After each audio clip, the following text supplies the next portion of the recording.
Hello, it is February 19, 2019, and we are back from vacation. We have two incredible interviews from Super Bowl week with Joe Tessitore, Monday Night Football announcer, Ryan Shazier from the Shay Leave movement. Yeah. Pittsburgh Steelers linebacker, Ohio State linebacker, who's currently kicking life's ass whenever he's been down. It's an incredible conversation. You're going to love it. And I got engaged during a vacation, and we recap it all. Everybody's trips. We go in today. I mean, we have a good time. We talk about the AAFL a little bit. We talk about everything that's happening in the world. We talk about me going to Hawaii and it becoming headline news all of a sudden. We talk about Todd in Austin, Texas, where he ate everything. I mean, we got a great one for today. I'm excited and thankful that you're listening. I'm also excited and thankful for our friends at SeatGeek. The presenting sponsor of the Pat McAfee Show 2.0 is the greatest ticket buying app on planet Earth. Football season might be over, but there's a lot of shit going on for you to go live a little bit. You got tickets to college basketball. What? NHL? That's hockey talk. Wow. And that's hockey talk. We watched a little NHL yesterday. President's Day hockey in Canada. Nothing better. President's Day hockey in Canada. Yeah, that's interesting. I don't know. I don't mind. I like Canada. We got a map of Canada on the wall. And if you're in Canada and you want to watch America's President's Day special hockey in Canada, you could have used tickets to SeatGeek, but that was yesterday. But SeatGeek has the best tickets for the best prices on planet Earth because they search every other ticket app, every other ticket platform to make sure you're getting the most bang for your buck. That's SeatGeek, S-E-A-T, geek as in G-Eek. Go ahead and download that today. Use promo code PAT and get $10 off your first ticket order. And I think use promo code McAfee, get 20 still. Go live a little bit. You know, it's a little downtime in the world right now. We're past the holiday season. We're after football, before the draft. There's kind of not a lot happening. Go see a live show. Go see some comedy. Go see a theater. Go see the sports that are happening right now from your friends at SeatGeek. Also, have you heard about the revolution in online furniture shopping and Joybird, the company behind it all, Ty? No, not yet. How about you, Foxy? Not yet. Oh, you haven't heard of it? Not yet. Wow. You too, Ty. No, yeah, this is interesting. What are you guys living under a rock? I guess. Pretty much. It's a big one. It's a big rock. Because Joybird is starting a massive movement. Okay. Joybird believes that you should never settle when it comes to your home furnishings. And that you should always have the freedom to be boldly original, Foxy. Yeah, the pub never settles. Never settles. Always original. Some would say that the foundation still hasn't settled at the pub. No. It's moving at a regular basis. I was on a island with a volcano. It was more sturdy than fucking pub's floors. But whenever you come to the furnishing, you guys are being bold in there. Always. Always. Be boldly original. From idea to reality, they empower you to create the space and furniture that brings you joy. My house, as soon as I walk in, I know that I like my couch. It's right there. I got good shit here. Joybird is the ones that will set you up to make sure your house is a home. Because the house is made of brick and stone. A home is made of Joybird furniture alone. Nice. That's what they say. Very well done. That's what people say. With Joybird, you get one-of-a-kind furniture made to your unique taste. See, Foxy has a different taste than I do. Right. Everybody knows that. My feng shui a little different. Feng shui. You like that? I do. I like what you did there. Not bad. You watch HGTV every once in a while. I have, yeah. Yeah, that'll Dabbled. Yeah, good little feng shui on you, kid.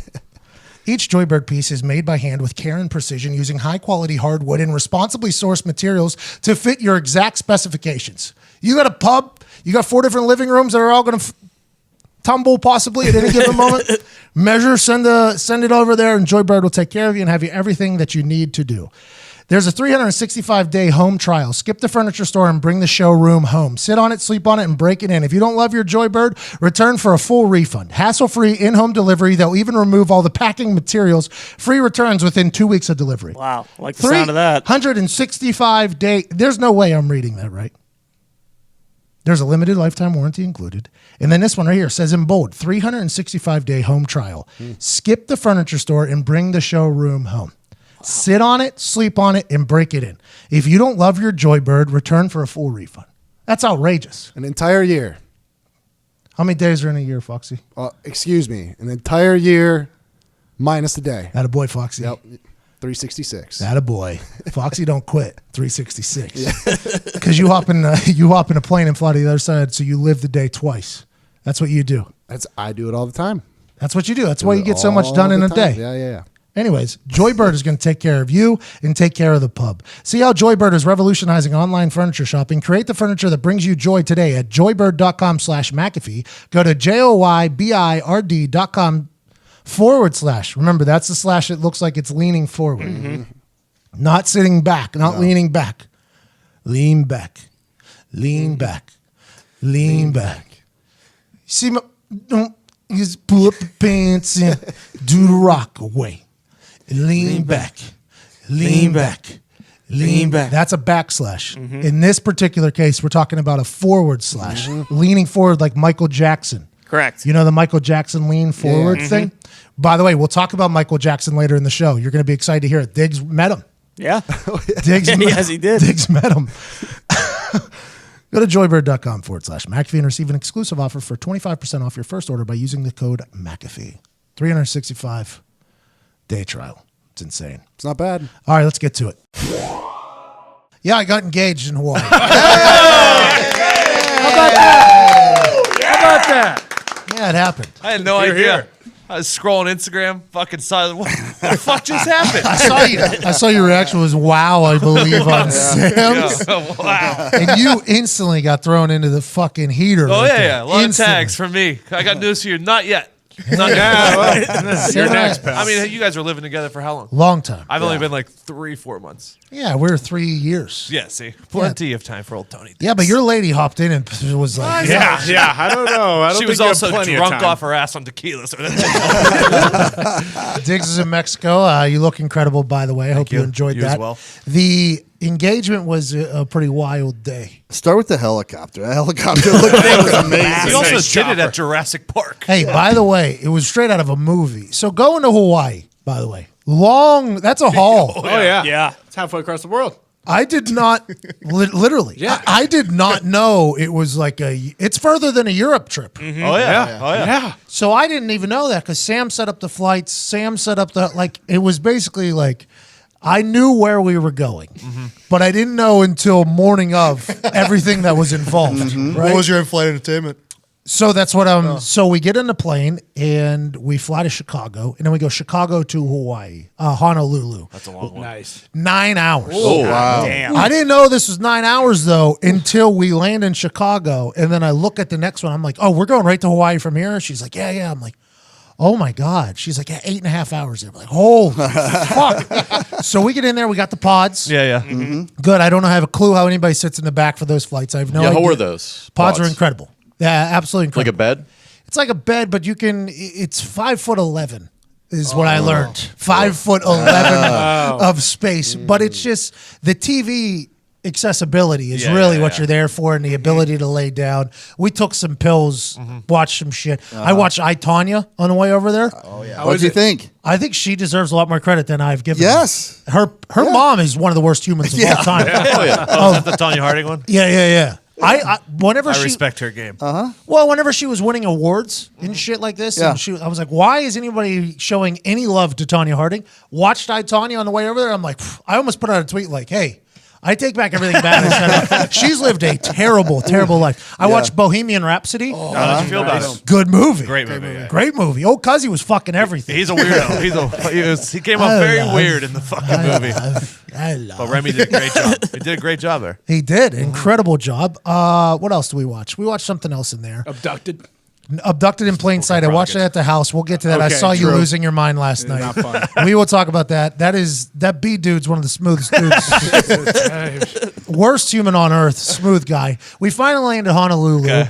We landed Honolulu. We got a 2-hour delay to take a flight to the big island of Hawaii. So this was kind of the only downfall. So now we're 9-hour flight over there, 2 hours in Honolulu. Then we finally land at the big island, Hawaii, Four Seasons, Ho'olele, which is named after a volcano, which is right next door. Love it. By the way, fun fact about these volcanoes, they know where they're going to erupt at.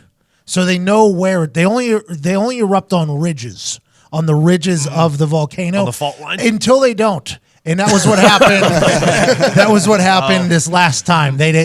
So the entire mountain is basically just filled with lava. So what's that thing? Creme brulee. Creme brulee. So you know creme brulee. I didn't know what this meant. They were explaining it to me and Sam. Sam knew everything. You explain things in terms of food. Zito gets it. Well, yeah. So creme brulee is like filled up and then it kind of drops. So those volcanoes are only mountains because it's filled with lava. So like when the lava starts disappearing, the volcano starts getting flatter. Really? Wow. So in Hawaii, just a couple months ago when they were having that big thing, the lava was disappearing. And then normally it would go out like a ridge where they normally have these holes, and it wasn't. So the entire island was like, we have no idea where the fuck this is going. So they had like no clue where it was going, and then all of a sudden it showed up and just went through an entire fucking neighborhood. And did this. Yeah, so they kind of live and die with those volcanoes, but they very much respect it, obviously. The Hawaiian culture is an awesome one. I'm a huge fan. Big henna tattoo. Yeah, looks good. Thank you. I'm gonna Caucasian rock. Thank you. Thank you. Operation Caucasian Rock back in full effect. I am going to get a full so we land there. I'm going to get a tattoo, by the way. There we go. Let's go. I'm going to It's get about time. I don't know if you IG posted or tweeted about it, and you were spot on with, I don't know how you're going to sit there. Yeah, it's an ADD marathon. It is a mental test because this henna took me 45 minutes. I had to get up 3 times. 3 times, like 20 minutes in, I was like, all right, I mean, we're good here.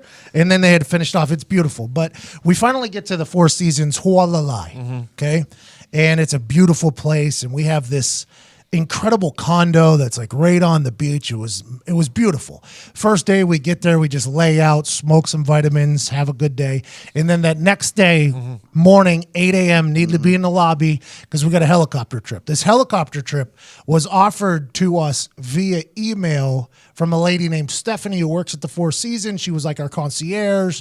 So she sends an email to Sam like the week before, like, hey, do we need to set anything up? So Sam, one night before we leave, I knew I was going to propose to Sam July on her birthday in our trip to the Bahamas. I was going to propose then. Then my mom was like, no, don't do it on her fucking birthday. Yeah, that's a good point. I was like, why? She's like, give her another holiday. Let's not just, because who knows what could happen here. Just don't do it on her. I'm like, okay, football season starts then, right? So then there's literally no other time or wild. So I'm like, all right, I'm going to do it at Christmas. So Christmas, I was going to do it. I actually go and buy a ring at Christmas time. And then like right before going to pick it up, I see the ring and I'm like, it's not good enough ring. Can't do this. So I still have a ring. Wait, what's wrong with that one? Wait. I still have a ring at another jeweler. Still sitting there Is right it paid now. for? Oh, yeah, 100%. He saw that Instagram post. Not He good saw that enough. Instagram That's post. Like, are you hysterical. fucking kidding me? McAfee's got this ring reserved The too? other place? Yes. Yeah. You want me to go pick it up for you? Yeah, well, we could negotiate a deal. I haven't seen the finished product. Okay, I haven't seen the complete finished product. I've just seen it pieced together. It's still sitting there, but I was going to do it in Christmas. And then, like, right before going to pick up the ring, I was like, it's not a good enough ring. I shouldn't do this. This isn't good. So we delay after Christmas. So now Sam is at the point where she doesn't think it's ever going to happen, right? She's like, well, I'm not going to get engaged. This is just the way it goes. I'm a known runner, too, by the way. I am a known runner. I mean, from long time. Really good at cutting ties. Yeah, I've been blocking people since before Facebook for a long time now. So finally, this trip we plan like a month out. I'm like, hey, we're all taking a vacation. I was like, boom, here we go. This is the time to do it. I come straight out of Royal Rumble weekend in Phoenix to Atlanta, which was awesome, to now we got a vacation. It's like my first time to breathe. I'm like, this will be it. So a week in advance, we get an email from Stephanie, and she's like, what are some things you'd like to do? Here are some options. So in my head, I'm like, all right, I'll be excited for this. So Sam's communicating with this Stephanie lady and asking me questions about things she's agreeing to. Like, we got this breakfast set up, we got this, we got that. And then there was a helicopter option. And the helicopter options were 2. There was a cheaper one and a more expensive one. And Sam's like, we're not paying for that expensive one. I'm like, I am not going on the cheaper helicopter. I am not, right? Like, let's make sure we go on the right helicopter. And then she's explaining the helicopter trip, right? Sam is explaining the helicopter trip to me that is sent to me via the Stephanie lady. He's like, okay, you fly to coffee farm. You get to see the beans. Sam loves coffee. Then we'll do a tour around the island where you'll see volcanoes and waterfalls. I'm like, oh, boom, there it is. So Sam actually schedules this thing. So Sam is setting up the helicopter trip through this Stephanie lady. She set up her own proposal. She's setting it up. I have no idea. So like 2 days before we leave, we get a heads up that's like, hey, it might rain a little bit of thing. Sam's like, we should cancel the helicopter. I'm like, no. Like we are not. So I go and pick up this ring. And ring shopping was not easy. I already told you I bought one. Wait, Hawaii or the mainland? You got the ring. Here, Indiana. Okay. So I went to a couple different stores. Okay. I went to Tiffany, which I heard was a nice place. they're to nice. get some toffee. She does a good job. I don't know if it's. I don't know who she is, but they did not have the greatest selection. So they had this one ring that I liked a lot, but it was pink. It was like a pink diamond. What are they doing? What's her name just did that. You don't want to do that. Colored diamond. I don't know anybody that does anything, but in my head, I'm like, I'm not risking this amount of cash for a pink one. Firework. Yeah. So Katy Perry. Perry. So I didn't know that. So She got engaged after you. Really? She saw Right that you after. got engaged. With a she was pink like, ring. Orlando Bloom was like, better step up. Here we go. Because he was naked on a paddleboard, and then they got engaged. That never thought of that. Never thought of that. Went to Tiffany, went to a couple other places, and then I went to a place, Reese Nichols here in Indiana. Okay, and this is not a free ad because they didn't give me anything, but I walked in, and the owner of the place, BJ, like as soon as I walk in, everybody's like heightened, like we had a couple fans in there. They're like, "What is he doing in here?" Everybody in there is like, "Oh, we know what this is." You about. did pay. You paid for this hat. I mean, I did. I paid a lot of money. So the owner, BJ, who I had met before because they are a Colts sponsor, comes over. He's like, how's it going? What are you looking to do? I'm like, I think it's time, And he's like, what are you looking for? I was like, I don't know. I need something that's just nice. And I need no color. He said, colorless, D1 or something like that. He starts mentioning all these diamond terms. I'm like, I have no idea what the fuck that means. But he takes me over to this one like side thing, gives me like I get my own little area. It was very nice. And he pulls out this one. I'm like, yep. That's the one right there. And he was like, okay, what size do you need? I was like, fuck. What does that even mean? He's like, what size do you think she is? I was like, I couldn't even fucking guess. So now I have to go have a conversation with Sam somehow to figure out what her ring size is, right? This is all happening like 72 hours before the flight to Hawaii. So everything's happening pretty quickly here. We're recording shit. Yep. I'm going to jewelry stores. I'm coming back. I got to play it cool with Sam, act like nothing's happening. So I finally get a ring size. It was a 5. How did you get it? It was I don't remember. It was some sort tough, of man. psychological impressive shit that I did though. I think I said something. She had a ring on. She wears like 3 rings on her right hand. She has like rings that mean something to her.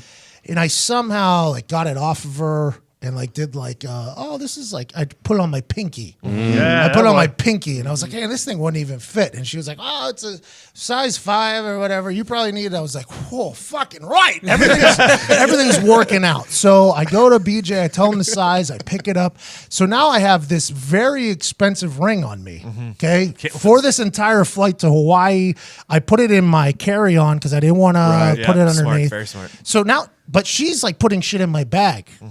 And I got this ring in my bag. So, I mean, it was a lot of shit going on, right? So Sam books the flight. I get the ring. We get to the lobby at 8 a.m. And I'm getting a little nervous at this point, right? I'm starting to sweat a little bit. I'm like, Sam thinks it's because of the helicopter. I don't like helicopters, which true. Very true.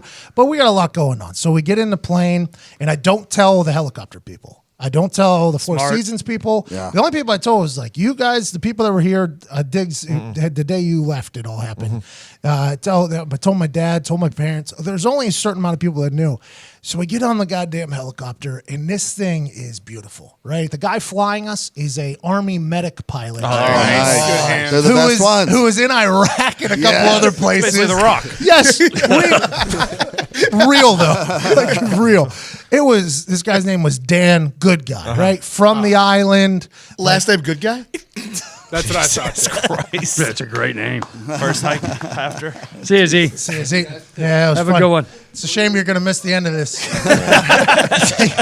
So we get on the helicopter ride, and I thought we were going to go to the Kona coffee place because the Kona coffee is very popular coffee, and we were on the island of the Kona Island, right? Okay. So it's a Hawaii island, but Kona's in there. So we take off. We fly around, we see some shit, and we land at this coffee thing. It's the Ka'u coffee. Oh, yeah. Ooh. As soon as we landed, I was like, "What the fuck are we here? What are we here for?" Right? So Sam's like, "Oh, this will be fun. Let's just." So we get this tour by this guy who's not really a tour guide, but he was nice. He worked there. Good guy? Yeah, he was all right. Yeah, he was a good guy. Good guy. But he was not his last name. He was just actually a good guy. That was his brother. He's pointing at these beans that are growing, and he's like, "In a couple months, these will all be red, and that's the coffee." I'm like, Okay. "Oh, awesome." and then we walk to this little thing where they're just laying on the ground. He's like, "This is where they get filtered and blah blah blah." I'm like, "Oh, really cool stuff, yeah." And then we go into like this little shed, which is their like Drying room. No, that was on the other side. The shed was like a sample place for gift shop. This is so they can get this is so they can get money out of you on the way out, and they did. I mean, macadamia nuts, which are from the island there, wasabi macadamia nuts are incredible. There was a bunch of their coffees sampling it. Sam loves. Then there's little buzz beans is what they call them, where they put chocolate on a coffee bean, and I'm just popping like 100 of those. Those are delicious. Yeah, little buzz beans. They were pretty good, but we're there for 45 minutes. And in the back of my head, I'm like, we got to get the fuck out of here. I mean, there's a lot going on. I actually record a video while taking a piss at that place. That's like, I think we're like an hour out from the engagement, blah, blah, blah. But my piss is so strong in the background. I couldn't post the video. So I showed it to Sam. We get back in the helicopter. We take off. Now we're flying to like the rainforest. So the island of Hawaii, the big island, has 11 of the 13 climate zones on it. Just on that one island. So where our hotel was considered a desert because it only rains like a certain amount of days. And then on the other side of the volcano, there's a rainforest.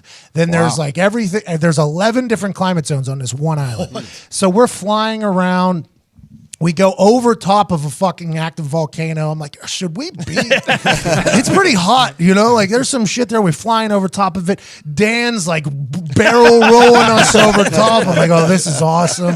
And if every helicopter was like that, by the way, I'm back on a helicopter train. This thing was like Was it smooth? Oh. Because it It was so looked like big, the right? one It was a monster. straight out of Jurassic Park. It was an InGen helicopter. Yeah, for sure. smooth. It was comfortable. I had my legs out. I'm back on the helicopter train. Back all the way. We were flying about 20 minutes before the engagement happens. I put on a little mic. Dan, how much is one of these? And Sam goes, of course. I'm like, Dan, how much is one of these? Used or brand new? I'm like, used for sure. He's like, probably get this one for like 1.8, 2 million. I'm like, all right, okay. New goals. All right, we're in a good spot. So we fly around and we get to this part where it was Avatar. It was fucking Avatar. We flew into this valley and there's these huge just cliffs all around, green cliffs though. So it's not like rocky. It's like a rainforest. There was 45 waterfalls, like 1,000-foot waterfalls just falling. It was amazing. So he's just flying into these nooks in the middle of these valleys. And like, we're probably 15 feet away from this waterfall falling. It's just like amazing, majestic. I'm looking around, I'm like, holy shit, this is crazy.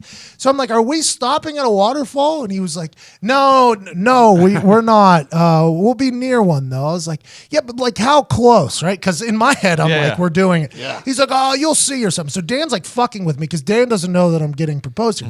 So then he flies out of the one nook, barrels up over around this other side, and there's a bunch of brown water, I guess, in the ocean. He's like, oh, brown water's good. That means all these shoreline waterfalls are about to be good. And I was like, okay. And then lo and behold, it was fresh out of a movie. It was like these waterfalls were just like huge, just running down it. And then he starts just going straight at one of the waterfalls. And I'm like, we're getting awfully close to this fucking waterfall. And he turns that thing sideways and just parks it on like this little chunk of land that you guys saw. And he goes, is this close enough, Pat? I'm like, Jesus. Yeah. So we get out of there and we start hiking. There's like a little rock we had to get to the bottom of the waterfall. And we hike back and it starts getting a little chilly. Like it was a little bit cold, which I did not expect. I did not expect it. And Dan's like, I'll take a picture of you guys when you get down there. I'm like, cool. So Dan stops at like a picture point. We had to hike a little bit. We had to go under some trees and shit like that. And Sam walks ahead of me, and I look at Dan. I'm going, yo, I'm about to propose right now. He's like, what? I'm like, yo, I'm about to propose right now. He was like, okay, all right. I was like, Man, you got it, man. I was like, yeah. So we walk down, we get all the way down there, and it is raining on us. It is cold as a motherfucker, right? And I'm like, Sam, let's take a picture, So we take a picture, and he does like the pano, but he does it up. And then Dan, I know Dan's like, when's this guy going to do this thing? So then Sam's like, oh, I want one of us kissing. And I'm like, just wait a second. She grabs my head. At the time, I'm pulling the ring out of my back pocket, right? So Sam grabs my head. It's in Sam's video. She's grabbing my head to like kiss me so we can get a picture, and I'm pulling the ring out, and I'm holding that thing like. Oh yeah. I have never. So you didn't have it in a case? No. Fresh out of the McAfee move. fresh out of the back pocket.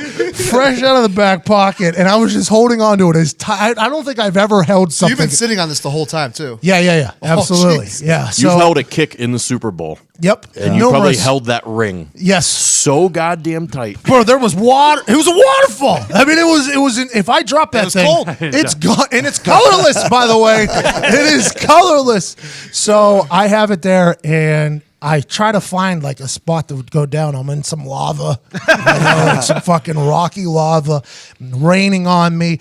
As soon as I get to her knees, she slaps me. I don't know if you saw it. She was like, "Stop fucking with me," and I was like, "No, Sam." I'm like, and she's like, "What are you doing?" And I look over at the man, Dan, and Dan's like excited. He's like, "Here we go." And I do the whole thing, I tell her like, I would like to spend forever with you. I don't think I could see a day in my life without you. It's kind of got to that point. I've been this way for a few months. Will you marry me? And she goes, "Is this fucking real?" And I was like, "Yeah." And I pulled the ring up on the side, and she looks at it, and I put it on. It slides on perfectly. Nice. I'm like, "Oh, perfect sizing, good for me." And then we kiss. The whole thing happens, and then we walk past Dan, and Dan was like, "Holy shit!" I was nervous that I was gonna fuck that up. You could have told us ahead of time. We would have got you some stuff. I was like, I didn't really know that long in advance, to be honest. She kind of set this whole thing up, and he was like, "What?" I was like, "Yeah, don't worry about it." He was like, "I'm gonna set up a picnic for you guys. You guys do whatever you need to do." And Sam goes, "We let smoke weed here." And he's like, "Yeah, do whatever you guys need to do." So it was just a cool moment. It was a really, really cool moment. We sit down, have the picnic in front of the helicopter with a waterfall. It was unbelievable. And Nice. it was headline fucking news in 5 states. Yeah. Oh yeah. That was outrageous. I mean, I don't know how you top that. Well, in my head, though, headline news. Indiana, it was headline news. Pittsburgh, it was headline news. What do you mean? Like it was in the papers? Oh, yeah. Yeah, on TV. On TV. I went to my parents yesterday, and they're like, "Oh, how about packing engagement?" I I had no know they're idea. not on social media. I'm like, "How do you know about that?" They're like, "It was on the evening news." Yeah, it was on the evening news in Arkansas. I have no idea why. John. John Daly. Well, I'm just starting to, and in my head, I'm like, the news people are like, "Oh, yeah, somebody committed to Pat McAfee for this." This is fucking breaking news. So it obviously took off, got a lot of very positive words. We're very thankful. Thank you so much. And then the rest of the trip, we just kind of hung out, ate a bunch of food, got some tattoos, saw the island a little bit. And it was beautiful. It was a magical moment. As soon as we landed in Indiana, as soon as we got back in Indiana, it was like, while we're walking through the airport, we got like 10 people all coming up like, "Congrats, cuzzo." Sam. 10 people congratulated me while Sam's walking with me and didn't say a single word. So like every time they would give me like, as soon as we landed, literally as soon as we're walking through the airport, everybody's like, "Oh, like congrats, Pat." I'm like, "Thank you too, Sam." Thank you so much. It was a cool Did you have moment. the conversation, chicken or steak? What color is the tablecloths and all that? Yet? Bro. You there yet? Bro, She put on her story day one. day fucking one, bro. I had no idea. Wedding recommendations day one. I tell you what, I had no idea I was signing up for wedding planning. I had no idea. Because in my head, we're getting engaged. It's a celebration. We love each other. What I didn't think about was what happens directly after. That's just how they work, man. My mom came up to me. She goes, "Hey, is Pat gonna have a big wedding?" Or I'm like, "How do I know? He got engaged yesterday." Dude, you have no idea. Can we have an Avatar wedding? We were fucking Barnes and Noble. I was in a Barnes and Noble. Have you ever been to a Barnes and Noble? For books? I got coffee one time because there was a Starbucks in one. I was walking by. It's the internet come to life. What It's do you like the internet in hard copy. I've never been in there. What were you doing in there? Wedding magazines. We need Sam. They're needed not to on the get- internet? That's what I said. But no. It's a lot better in person, I guess. I I'm sure refuse. Pinterest has a whole fucking section. Oh, I've already learned that Pinterest is going to be the death of me for this fucking one. Oh, yeah. But there's a lot of decisions to be made. I'm excited not to make many of them. Yeah. But she was already hitting up the Stephanie lady about how expensive it is to do a wedding at the Four Seasons. Oh, there you go. It's a bit pricey. That is a good way to keep the wedding small, though. There's a lot of conversations here to be had, like who's allowed to come, who's not allowed to come. Right. My mom and dad are already asking me like who they're allowed to invite, who they're not allowed to invite. A little bit. A little bit has to come. A little bit set Sam congrats. Oh, let's go. Yeah, she knows what's up. Little Yeah, bit, she so- knows what's online. Little bit knows that she wants to get to that wedding. I want Little Bit at the wedding. Make her a flower girl. So it was awesome, though. I did not expect the headline news thing, though. That was very interesting to me. I think that's a sign that you've made it. Yeah. I don't know, man. I don't know. I feel like it was a big setup for people to start bashing me. And it didn't happen. Very thankful. Very, very thankful. Sam is cool as fuck, though. I mean, she is somebody. Dealing with me is tough. It is. I'm a very tough. I mean, there's times where I don't want to even be with me. You know what I mean? Like there's times where I get sick of me. I'm on a very regular basis. I'm like, I look in the mirror and I'm like, yo.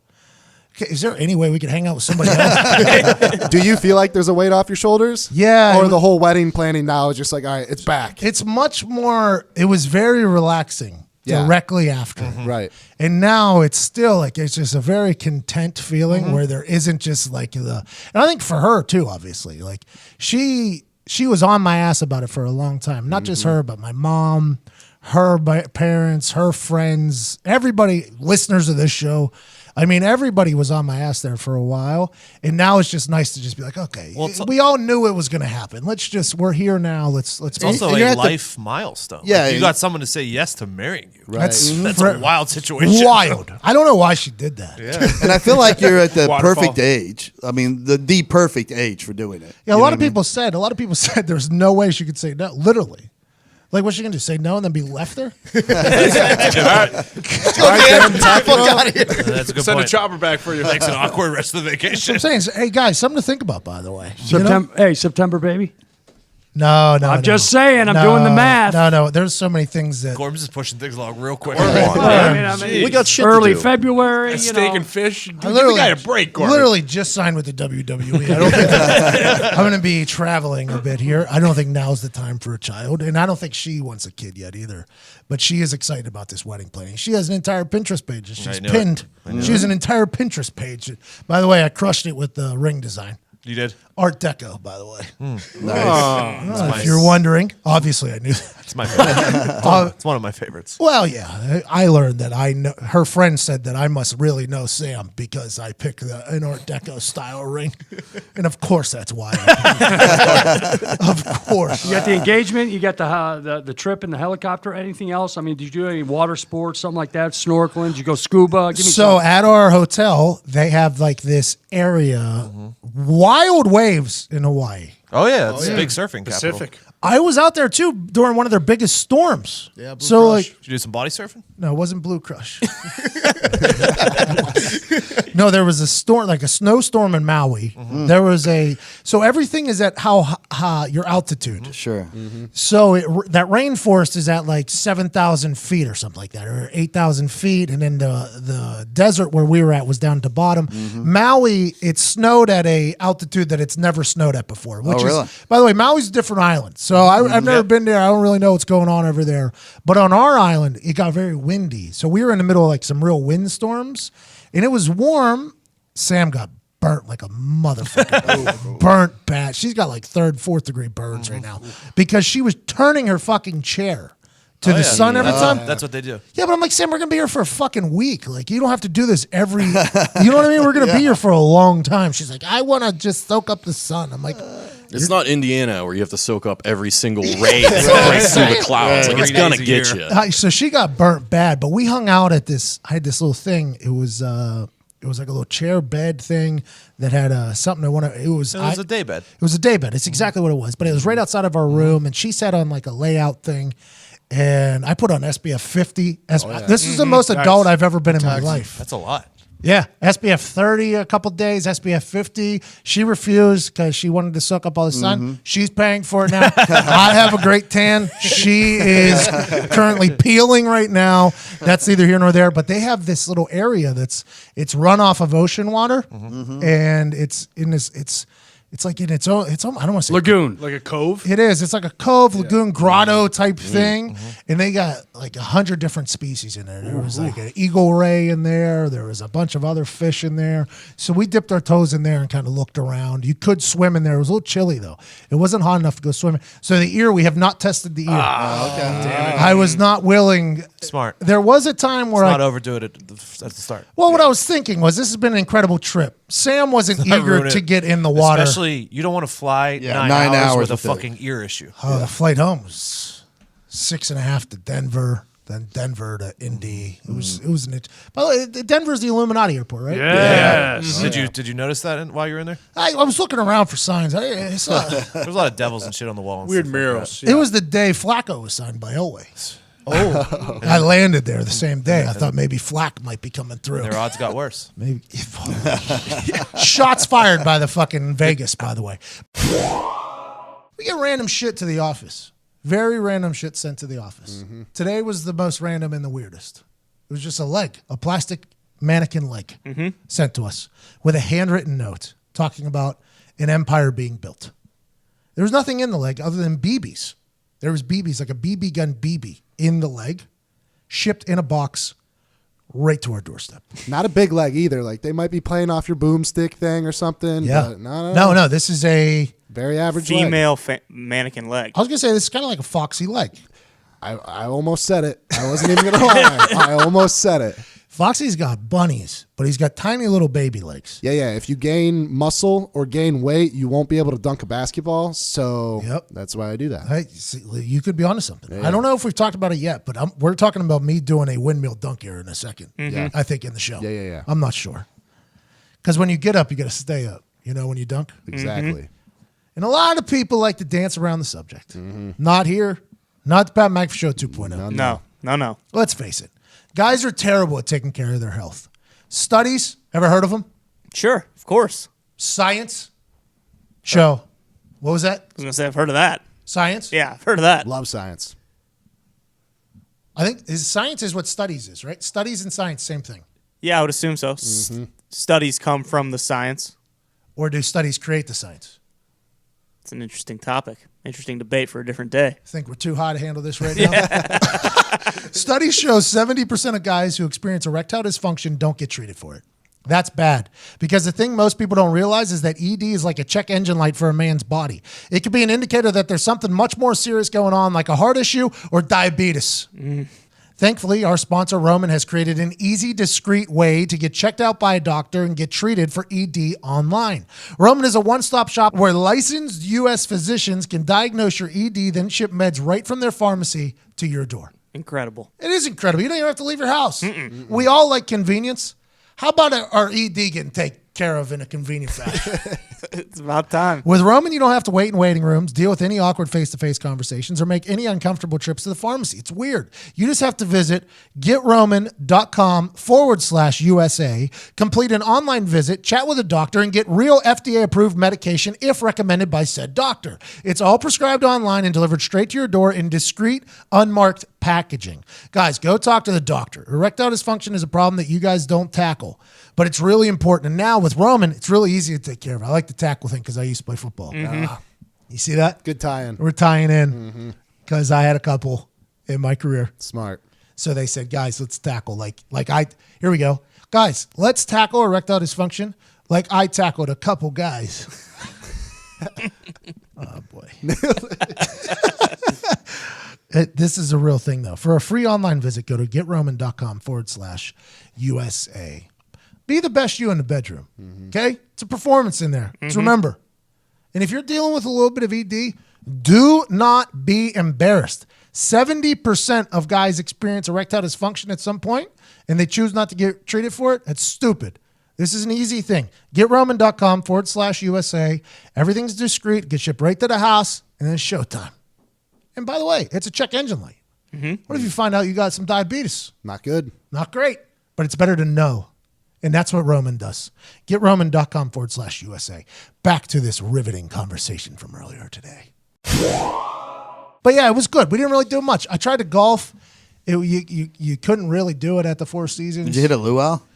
There was one right next to our room. So next to our room was on the edge of the place. So we had saw whales. Saw a bunch of whales. Real ones? Yeah, whale. So the humpbacks come down from Alaska to fuck. Yeah. And then they go back. And we were right in the middle of the whale mating season. And it was awesome to see. Like the first day, we were sitting there, and the locals are like, if you look out there, you see whales, blah, blah, blah.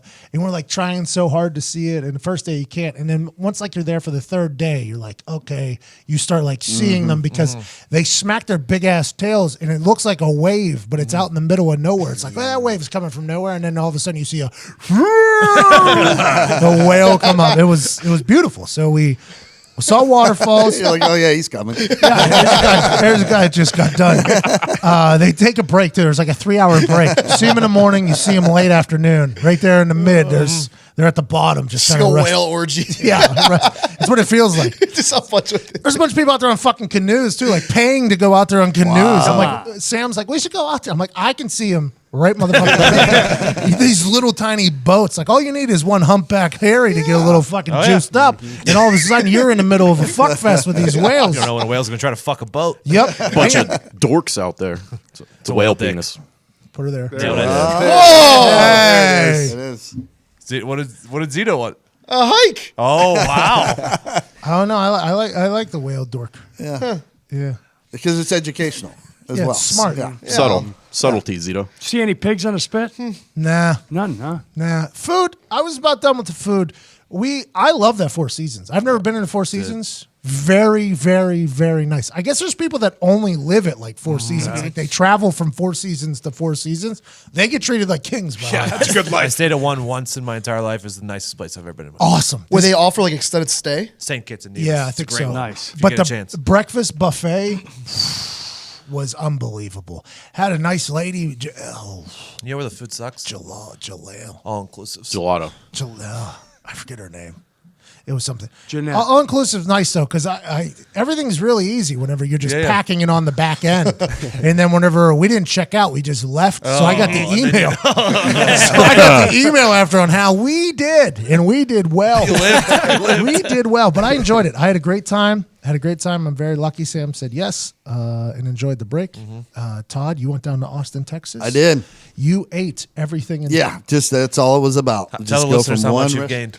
Yeah, I've gained 20 pounds. I'm walking around about 194, 195. I was watching your IG stories. And every single time it was either you were drinking something or eating something. That's all we did. And that repeated. It wasn't just like a 1 day. That was like a 4-day run there where all I saw you do was eat. That's all we did. We would get up, and then about 11 o'clock, we'd hit brunch, start drinking and eating then, and it would run until about 10 at night, and we'd go to bed. Next day, start again. Did you enjoy Austin? Oh, I loved it. That city's awesome. It is. It was isn't bad it? weather. It was like the worst weather they've had this time of year in a long time. It was like cold and rainy. It was very similar to the here. Like, it was just gray and rainy and cold. But with better food. Yeah, but the food is like you could spend 60 days there, no doubt, and just not hit the same place. Didn't twice. you pick Austin strictly because of the food? Yeah, because after the weight loss challenge, she was like, "What do you want to go for vacation?" I was like, "I just want to go there and fucking eat and drink. That's all I really care about." And so we Googled, the best places in the country for that. Austin's in the top of the list for everybody. So it's an amazing The place. eating feels so good, doesn't it? Oh God, yes. Dude, I was having these waffles every morning. These fucking waffles, and I'm a guy when I get the waffles. By the way, I don't pour the syrup on top. Oh, you're a dipper. I'm a finger ripper. Okay. Finger that's a good ripper move. dipper. Respect that. You know what I mean? Great Savage. No butter? Per piece. No, I don't like too much butter. But then you can really, it's less It's work. controlled. Yeah, It's and the controlled. waffle stays crisp the whole time that way. Bang. It doesn't get soggy. That is a huge part of it. And whenever they were laying out in his buffet and they had the little lamp. Oh, yeah, the heat lamp, yeah. You got to take the ones off the top. There was people going for the bottom waffle, like a soggy waffle. What are you doing? Hey, by the way, I learned a lot about America out there in Hawaii. Oh boy. You know, Japan originally. Tough waters. You know, Hawaii was originally. Now, granted, it was originally the Samoa. Yeah. You know what I mean? But the Japanese, they were there a lot longer before us. And then we kind of came in, did our thing, took it over. It's an empire. We wanted to give them freedom. But then they bombed, and then we put them in concentration camps. And that was what I did in the 2 hours in Honolulu. Is I just read that it was all over the walls, like the history of Hawaii, and I'm like, oh, oh man, we kind of Hey, we got through it. did we? I don't know. A lot of Japanese though. A lot of Japanese vacationing in Hawaii. Still holding grudges, or? I think whenever they come to Hawaii, it's kind of like a relaxed thing. Now, when we go to Japan, though, they do not like us. That is something that everybody needs to know. When you go to Japan, they do not like us. Why would you? Well, it's what we were literally told that as we were landing in Japan. Like, hey, just by the way, stay in the places you're supposed to stay. We are not exactly loved over here. I'm like, oh yeah, There's a little history there. atom bomb. Yeah. We try to wipe out a couple of generations. Yeah. But they are a very different culture. The Japanese culture is a very different culture than ours. Four Seasons has to accommodate the Japanese culture and our culture. Fish for breakfast.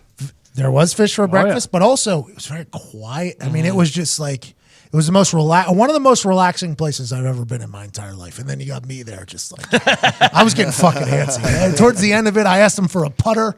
I was putting on our back patio. I was getting bored out there. The golf, I couldn't golf alone.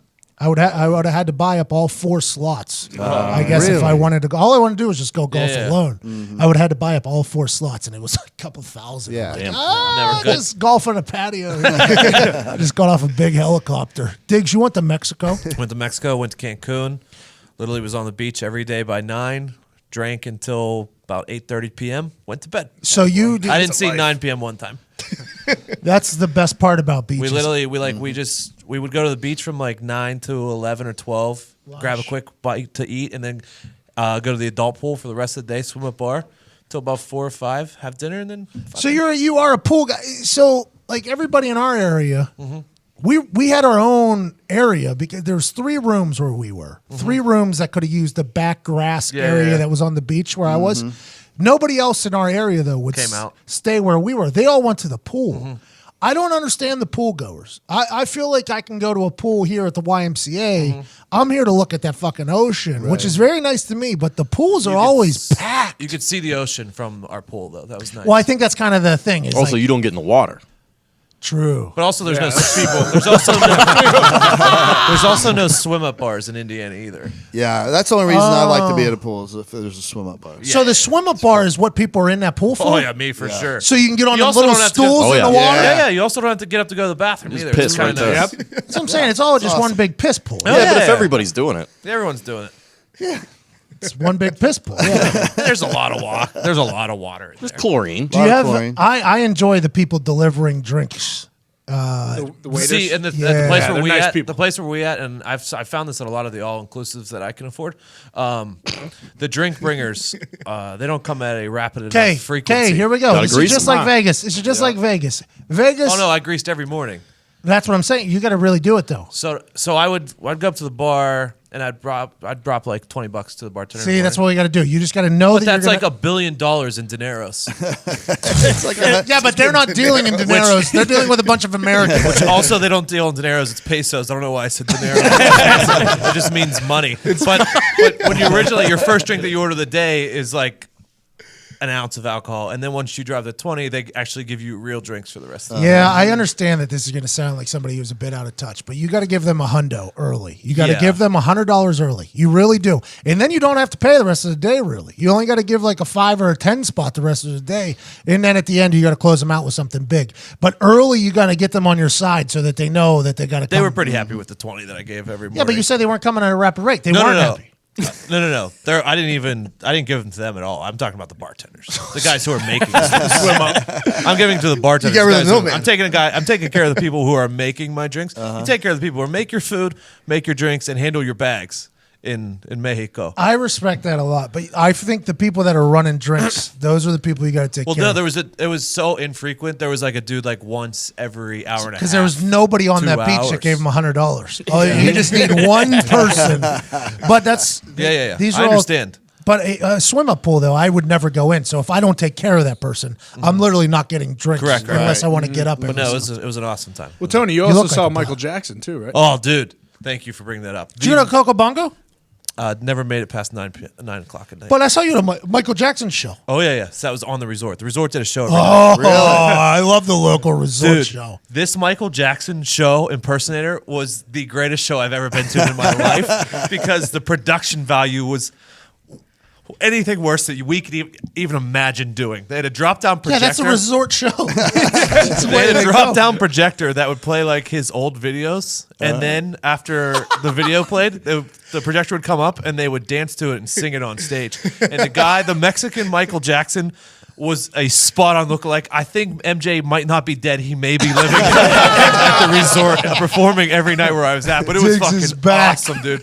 Tupac's alive. It was electric. Avicii's alive. That night we did tip the bartender at the show heavily, and he only came to. I don't even think there was supposed to be a waitress or waiter service. He just kept bringing us shots though at the table. See, that's what we're looking for. He got it. He didn't get my order though. I drank the worst gasoline whiskey of my entire life. Like he just kept bringing the shot. So you're a whiskey on the beach guy? I'm not a tequila guy. So tequila fucks with like my heart. I don't understand it. I don't know. It just fucks with my memory. It makes me very, very jittery. So during the day, I was just doing vodkas and stuff like that. But when Erica was doing shots of tequila to match her with shots, I started with whiskey and it was so bad. But I switched to this shit on a grass shot. Actually, pretty good. Really? It's like this melon liqueur, and then they put like a layer of this white Bailey's. I don't know something. And then they put chocolate on top. And when you hit the table, Oh, that's cute. The chocolate comes through the grass, and it looks like you're taking a shit. It's very nice. Really? Oh yeah. I had a lot of those. All right. I like Mexico. I'm a Mexico. I enjoy Mexico.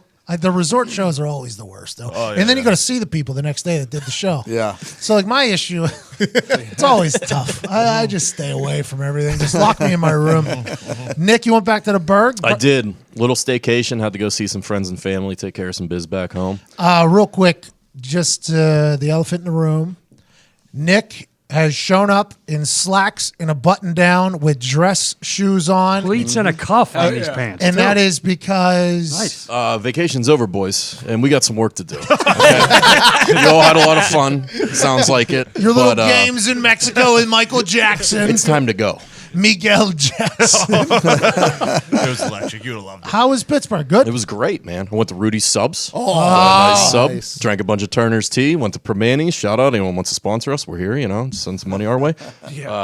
Watched some Penguins hockey. Went to a buddy of mine. He's about to have a kid, Billy Bones. So I went to a diaper party for him. It Little was bones. a good time. Fuck's a diaper party. Oh, it's just an incredible excuse to drink. You get all your friends together and you're supposed to bring diapers, and which provides the diapers for the kid for the first months or whatever. Oh, Sam has already said the bride tribe. What the Yeah. fuck is that? Oh, be careful. That sounds like a nightmare. No. Sounds dangerous. I don't know, man. just know that I have no idea how this. Oh, whoa! You get a bachelor party. I know, yeah. That's what I was getting to. I don't know how it's good. I don't know if I was made for it. Ew. I think that's exactly what you were made for. No, I don't. Not There was one anymore. thing I was made for. Not Pat anymore. McAfee's bachelor party. So I'm in that Lake Tahoe Oh golf. yeah, yep. I'm in that Lake Tahoe golf tournament Already reading my mind, my friend. in July. And in my head, that's probably where. Probably should be. Oh. Because have you ever Or been? Pebble. No. It's Vegas with daytime lake activities. It's my favorite place in the U.S. So in my head, that's where I'm thinking that we probably do it at. I don't know though. I'm trying to win that tourney. I mean, AJ's going to be out there. A lot of your friends that Justin are Timberlake too. like, yeah. Yep. All these people that we're really tight with. Oh, A-Rod is going to be out there. Oh, of course, all these people. It's just convenient for everyone. Diggs, I think you will be coming, by the way. Whether we're doing a bachelor party or not, you will get invited. I just want to let you know that. I mean, even if I wasn't, like, I would have paid my way. Me with Pat. I've done a bachelor party out there, and there was like 20 of us, and we got this huge mansion Airbnb up in the mountains, and it was gorgeous. It was like $100 a person. Oh, yeah, what'd you do there? I don't know. Don't worry about what I did there. That was a past life. I have a bachelor party trick that I don't want to say on air. But if we go, I'll show you it. So that's what I'm thinking, possibly. We'll see how it all goes. By the way, Lake Tahoe, that golf tournament, I am in it to win it. That's Gotta be. That's it. And it's on TV all 4 days. NBC. Goddamn right it is. We're getting a golf simulator in here this week. Training starts now. I'm so excited. Let's get better. 3-day tournament. Sorry, 3 days. Well, it is. I mean, Well, go fuck yourself. You couldn't get them in Pebble, so we got to go to Tahoe. excuse me. It is early. That tournament just ended about I 2 know what weeks it did. ago. Okay. They followed me back. Pebble Beach followed me back on the Twitter. There you go. Big. There you go. If I put on a good show at Lake Tahoe, I assume I'm in at Pebble There you Beach. go. There you go. I assume. I'd love it. Pebble will be way confirmed before you first tee shot at Tahoe. By the way, I am. To win. I mean, we're getting a golf simulator in here for one reason alone. That's so I can just hit thousands of balls a fucking day. I am going to go over there and try to win that thing. But I also am going to have to. I mean, is Lake Tahoe in a place where marijuana is legal? Yeah, it's Nevada. Yeah. I don't Is know. it? I think it is. Nevada, No. California. That's right? why I said Both it's sides. it's literally right on the border. Half of it's in California, half of it's in Nevada. So I you think could- both places, though. So all the I think casinos. so. That's why I said it's Vegas with a lake. You go to the casinos in Nevada and then you stay in the California. Okay, side. listeners, here's the deal. We're all going to be at Lake Tahoe. We're probably going to do a live show from there somewhere. I will not be able to get very intoxicated while I'm playing, but if you bring the weed and you're scattered amongst the course, I assume I'll stop by and give you a little. Hello. That'd be a good time. You might be able to see your other best friend too. I think he might perform there that weekend. Who's that? The one we ran into at Vegas, where you pointed at him when he was on stage. Calvin Harris. Calvin Harris. I think he's got one of the clubs there. Okay, It's Calvin, I have a question for you. Do you remember It's basically Vegas. The guy punting a beer. a guy with an NWO shirt on, Sombrero. wearing a sombrero? 2 Bud Lights. Shirt was off at one point. Stone cold. He has to. That guy lives a wild life. Yeah. Has to remember that. I don't know. He's seen a lot of things. Anyways, Lake Tahoe. We're gonna be there. July. Nice. Oh, yeah. We're I'm gonna excited win. for it.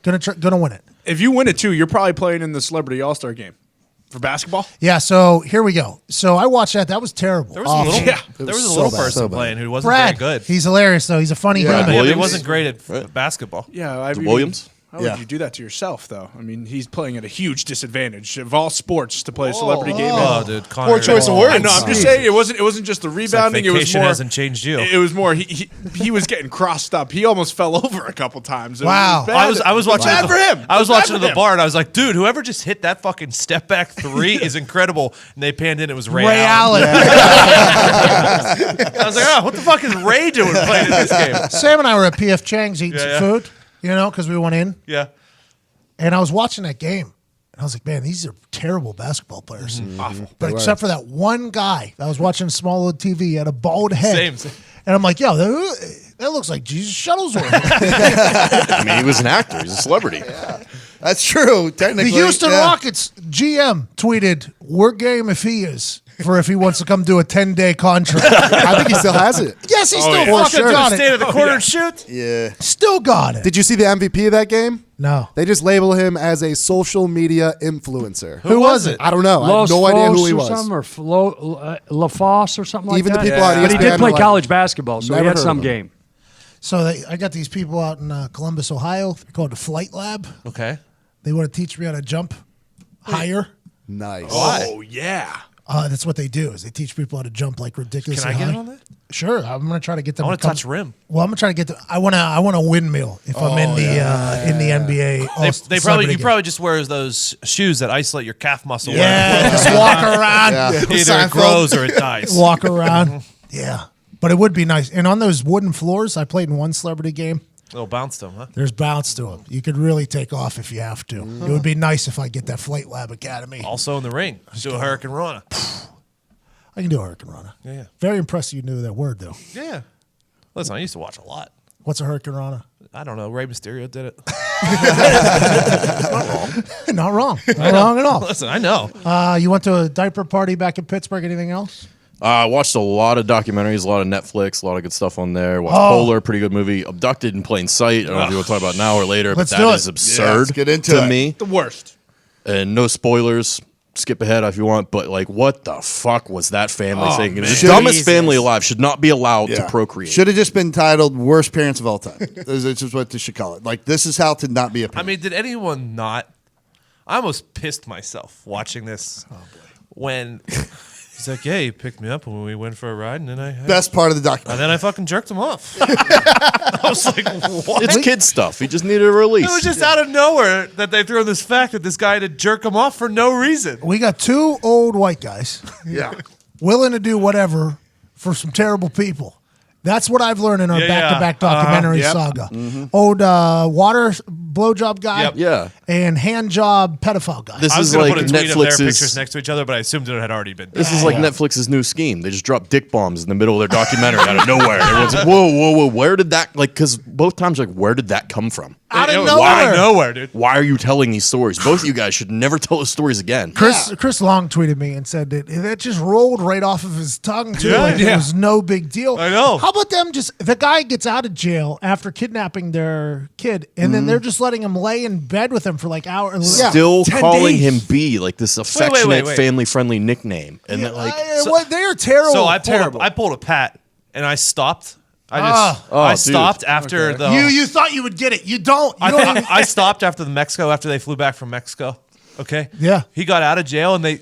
Oh, yeah. He got- came back. yeah, they dropped Yes. all charges. Yeah, he got sentenced to 5 years and he served 10 days in And jail. how about the dad? Because the dad explains why they dropped the charges. He goes, "Well, Yeah, 'cause he we wanted had to to jerk drop him the off." charges because the wife came over and said that if we didn't drop the charges, he was going to expose the affair he had with my wife." and me. Oh, Yeah. let's not mention you jerking him off whenever he needed it. no, I think he meant No, he did not. I watched it back again.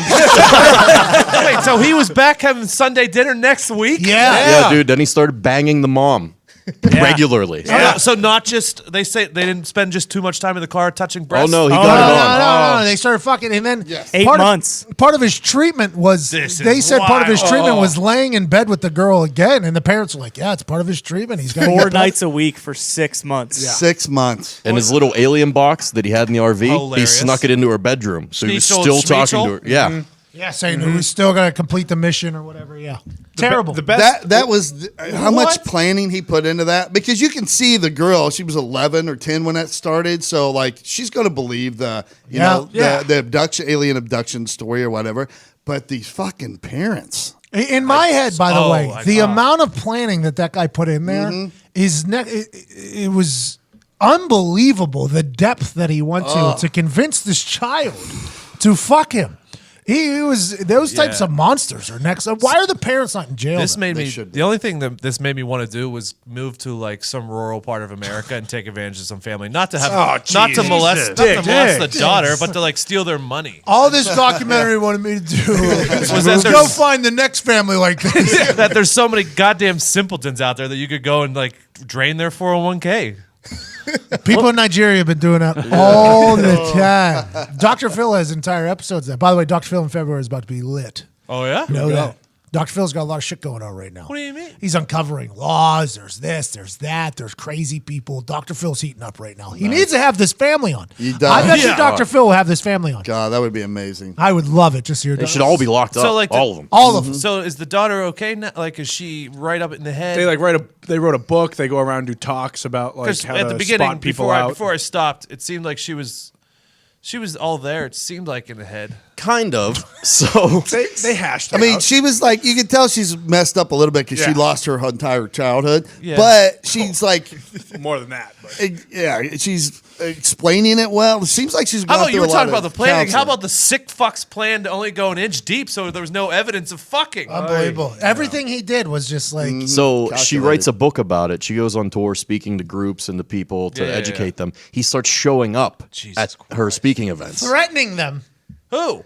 He starts Bob threatening fucking The B. crowd? B. Yeah, Start no. I'm saying I know who showed up, but who was he threatening? The crowd or No, her. The family. Hilarious. The worst part was that when they interviewed B's brother, he was like, "Oh yeah, I knew B was a pedophile when he was 15." Yeah, and he started working for me. He was like, "Hey, That guy guy was a salesman." Didn't give a fuck about anything. He was like, anything. He was like, at this point, I decided maybe I should step in. Like, 40 days into Mexico. Hey, that girl. They like kids, but why you sell the shit out of those cars? Great salesman. They kept saying this was before we knew what a pedophile was. Yeah, the FBI was saying Stranger that. danger is what we called him. Yeah. I'm like, what the fuck? That's how easy crimes used to be to get away with. Like that, the No cop in there, shit. Todd was like, Yeah. when he was talking about stranger danger, I was like, Jesus. Yeah, between that, the Bundy tapes, learning what police work was like in the 70s, Todd, that's insane. And then you guys were jerking each other off in the cars just out on long drives. I don't get it, man. How about Ted Bundy, though, just bouncing like, yeah, they haven't heard about me in Florida. I'll just go over here. I just murdered 10 people in Colorado. I'm going to go down to Florida. There's no way they've heard about this yet. The newspapers haven't got here yet. It's like back in the day when Columbus was sailing across the fucking It's like that was only like 30 years ago, by the way. Like, That's why I'm not sure I'm buying any of this, anything that happened around Columbus. Like, you could have just said that you did anything. There's no fact checking. No one's going to fact check you if you really did sail across the ocean. that Abducted in Plain Sight, we broke it all down there for you. Just know that it's the worst family of all time, and they somehow compounded it with the worst neighbor of all time. Yes. Yeah. I was talking to Connor like last night. I said I saw his post. He's like, I'm floored the last 90 minutes. Don't know what so I'm like, I got to see this. I don't have the Netflix. So I said, hey, give me your code. Let me get on the Netflix. Hilarious. Yeah, I Shout told out him my cousin Greg. there is no code. So there's no problem. But after, Thanks, Greg. but there's no entertainment factor in the story that I just heard from you guys. Why would I watch this? Because it's mesmerizing. I mean, it's Documentary, bro. vomitous. These are documentaries. This is To what learn. documentaries are. You're learning about. It's very simple stories being told in very simple manners about shit that you would never expect to happen, and it happens. And that's what this is. And Like the way if you- this one escalates just keeps And then- sucking you Yeah. back Like in. it sounds like urban legend, like a story that's grown 30 times more ridiculous because it's passed from one teller it's to like Game another. of Telephone. But these are the actual people telling it. I mean, it is Bad. unbelievable. I don't know how they find Did it ever it. come out what drugs he was giving her?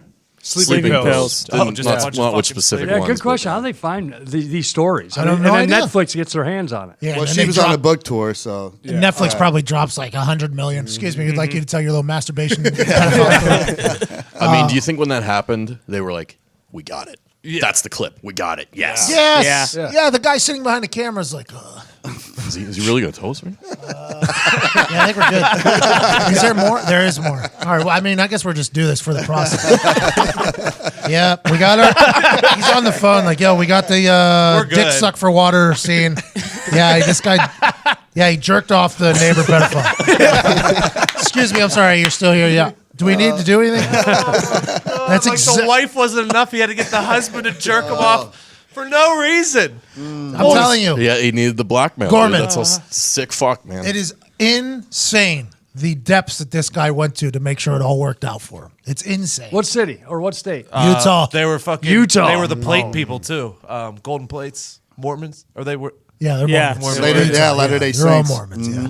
LDS. They dropped that like 20 minutes in. Yeah. They dropped it like a Latter-day Saints. I'm like, oh, now we got a whole nother game plan going here. It was, Nick sent me a text. It was like, by the way, not sure if you have yet, Abducted in Plain Sight, must see.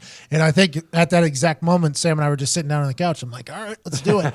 And then 20 minutes later, I think I texted you, this is the most ridiculous shit. And Nick gave me like a, duh, you don't even know yet. You don't even know yet. He takes the girl, Gorman. He takes her to Mexico for a while. They eventually get caught. He brings her back. He abducts her again for the second time, takes her to California, enrolls her in all-girls boarding school, and tells them that he's with the CIA and he's on a dangerous mission, and that if anyone comes looking for or asking about both of them, they are the bad guys, and not give them any information. Does Like, this work? this is how shit Yes. worked in the Yeah. 70s. The Like, school Works bought for it. over 100 days. Diggs, whenever you said you me, you get it. So- you don't get it. The second half of that thing got even worse. Diggs, you somehow. would have thrived in the 70s. We're opposite. I know, like con men. Jesus Christ, we're opposite in the way that I'll watch a movie all the way from beginning to end, no matter what. If a documentary, if there's even like a 30-second downtime, I'm done with the doc. If there's a hint of you get it, yeah. you're out. So we're opposite in that way, and that's what I did with this doc through there. Because I thought like he's in jail, he's Oh. done. It kept growing. In my mind was all right. I've watched it. He's done. It's insane. I don't want to go back. The way they shot I, Tonya was brilliant. It was a documentary with actors, though. Mm-hmm. It was. She won. I really enjoyed it. The mom won an Oscar. She should have for best supporting being actress. a terrible human. Yeah. But a great actress, though. But it was a really good idea, though. It was like they were filming it as if it was very candid. At one point in the middle of the movie, the mom goes, "Well, I'm getting dropped out of the storyline. This kind of fucking sucks." And then they go to another scene. Like there was a lot of like clever. I enjoyed the idea. What I learned from that, or like any of these stories, is if you have a child, never enroll them in gymnastics or ice skating or anything like that because their lives are fucking terrible the entire time. Well, it depends on. Well, no, I'm not even talking about the Michigan States. I'm talking about like they're miserable lives. Like all you do is ice skate or do gymnastics for 13, 14 hours diving a day. too. Have you ever seen the diving? No, like when people do the diving. Any stuff? of those weird niche Wrestling, Olympic same thing. sports. Yep. Mm-hmm. And not only that, like it dominates the whole family. One of my friends, his sister growing up was like the number 3 figure skater in the world. Like she was like the next spot to get in the Olympics every time. And like he's like my whole childhood, all we did was just travel around for my sister's. That's like Phil right now. Phil, our CFO, he's traveling around with his son who does wrestling. His daughter does dancing. He's got another little baby. It's like parenting is. I went to dinner with Phil and the family Tuesday night, and he came from hockey practice. His son came from wrestling practice. His wife and daughter came from dance practice, and they had the baby too. I was like, they were like, "What'd you do all day?" And Gorman's pushing for me to fucking have a kid. It's insanity. I was like, I laid on the couch. I'm on vacation. Judge me. Imagine if you have a kid and the neighbor tries to get you to jerk him off because it's just kid stuff. And then he holds it over your head. Because he hates his wife and he has been jerked off for a long time. Oh, man. Then he starts fucking your wife. That's where I draw the line. Nobody's fucking my wife. I'll fuck you with my hand. That's just kid stuff. Gorman, you had diagnosed with broken ribs during the break? Not so much broken, the dislocated ribs. 2 on one side, 1 on the other. Thank you, Top Golf. How does that happen, though? Because it's your fault, and I'm glad you brought this up. How hard are you swinging, by the way, if you separate I know. your Listen, ribs from the cartilage? Well, listen. He saw Tebow. So I'm hitting those pitching wedges and 9 irons, stepping on a little bit. Everything's good. Everything's good, all right? The last day comes, and I'm feeling a little tick, tick, tick. And Pat's like, oh, watch this. I saw Mahomes do this. I'm going to do this. So the thing spits the ball out, and he's hitting it flush. Yep. He's hitting it flush. I'm like, by the way, everybody loved Patrick Mahomes when he did it. When I did it, nothing. It was great. It was great. So the ball's coming out. I'm like, you know what? On the sly, too, because everyone's got their phone ready. So I'm like, on the sly, I'm going to see if I can spit this out. I whiffed 4 times. I mean, shit! I have that video. I have that video. Oh, that a boy, Zeke. I whiffed 4 times. Whiffed? What do you mean? I mean, I could not hit the ball. Like Missed I it. was Gorms, I thought you were an athlete. I thought so He's too. 50. So hold on. So I have a 3-wood, by the way, because I saw what you did, and I'm like, okay, hell with that. You know, I missed 4 times. I'm like, Christ No wonder Almighty. why you're a fullback. So Foxy's like, yeah, we're doing this game, and then you're like, yeah, we're doing this game. You got to hit every shot with the 3-wood, and then you pump it in the back. Yeah. So I'm like, let me at it. Good game. Let me at it. I haven't picked up a golf club in 4.5 years. Nick won that game, by the way. I did. Yeah, because your Let's fusion not forget. surgery. Don't forget. So I'm like, okay, so I'm trying to hit the back of the thing with a 3-wood, the back of the netting. Yeah. And I'm just all, let's go. I start feeling the twinge a little bit in the airport that night. Sunday comes around. I'm like, oh, something's not right. Monday comes around. I'm coming in here. And I'm like, oh, I got to go to the chiropractor. I mean, pronto. I hit him first. I come in here. I can't sit down. He goes, well, Connor listen. actually said That's you're why full you were of miserable. shit. Miserable. So then he's like, hey, you do have some issues on your left side, not just the right. Let me see what's going on over here. And I'm like, He's like, bro, you really effed up. You can't sit down. You got to wrap your ribs. Next time, if it's still hurting, come back, we'll take x-rays. I'm like, yeah, but I'm leaving soon to drive up to Michigan to see my family. And he's like, worst thing you can do, sit down for long periods of time. I'm like, okay, Christ almighty, what now? So I go back in, we do the x-rays on, and he's like, hey, you dislocated ribs. When they come away from your spinal column, which is front and back. Marilyn Manson did it so he could suck his own dick. They come away. It's Should have just found a buddy to jerk him utter off. pain. I'm thinking, okay, I've got something cancerous growing in the middle of my place. no. I'm like, well, I talked to you about it. I'm like, bleeding ulcers is something that I think. These stomach pains. He's like, no, dumbass. It's all because your ribs are out. So he's like, this is going to take a process up to 2 weeks to 6 weeks. You just got to keep coming back. Oh, we got to hear about this for 2 to 6. So That is. I'm like, okay. So I did the drive up to Dr. Michigan. Connor doesn't agree. I've got a softball. It's full of shit. I've got a softball that's sitting on the back of my. Oh no! But no, a true. I grabbed a softball. Yeah, that would hurt so And bad. just to move around while I drove, because if you stand still, I mean, you saw me that one day. I had to get on the ground and start stretching. You're currently standing. Yeah, I mean, because it's still there. So I was like, that was the worst part of this, the break, which is great. Seeing family, watching hockey, doing all that was great. I was planning on going to Nashville as well. I was like, F that. I'm not going to Nashville if I got to sit in the car for another 4 hours. So I muscled it through. I delayed my trip home. Came back crying, just like after getting out of the car 4 hours. I was like, God, Lord. Yeah, so I was like, Are you getting cracked this week? yeah, oh yeah, tomorrow morning. Well, you're going to the chiropractor? Mm-hmm. Some fucking Mickey Mouse doctor to fix this? Your Hey, wrist? by the way, chiropractors, I don't think they get enough credit. I don't think chiropractors get shut enough. up, Diggs. All right, for God's sake. I'm Shut up with the anti-chiropractor. I agree. No, I do like them until they fucking put their two hands around your Just tell them no. face and neck. Yeah, just say no. I don't want your it. life right there. I've seen way too many henchmen get killed that way. The killers are getting killed. That's how the killers get killed. I also had a horrible 4-hour drive. I had to sit on an airplane pillow for 4 hours to go pick up my goddamn dog. I got this thing bleeding from my ass for 8 days. What's going on? Diggs got a hemorrhoid. Oh, congratulations. Diggs turned 30. It started on Monday, and I couldn't even walk Monday and Tuesday. Oh yeah, lots of blood. Really? Yeah. That's a bad You one. got B coming by? Really? What, huh? Oh yeah, Go lots get of that it. thing shaved off. Yeah, I'm going to eventually this week. But I've He's gonna heard get it strangled. I've heard what The rubber band. I've heard the procedure. They lay you flat on the table, and then they bring the table together, which raises your ass straight up in the sky. I'm gonna have to get waxed before this. Like I can't go in there with this I situation.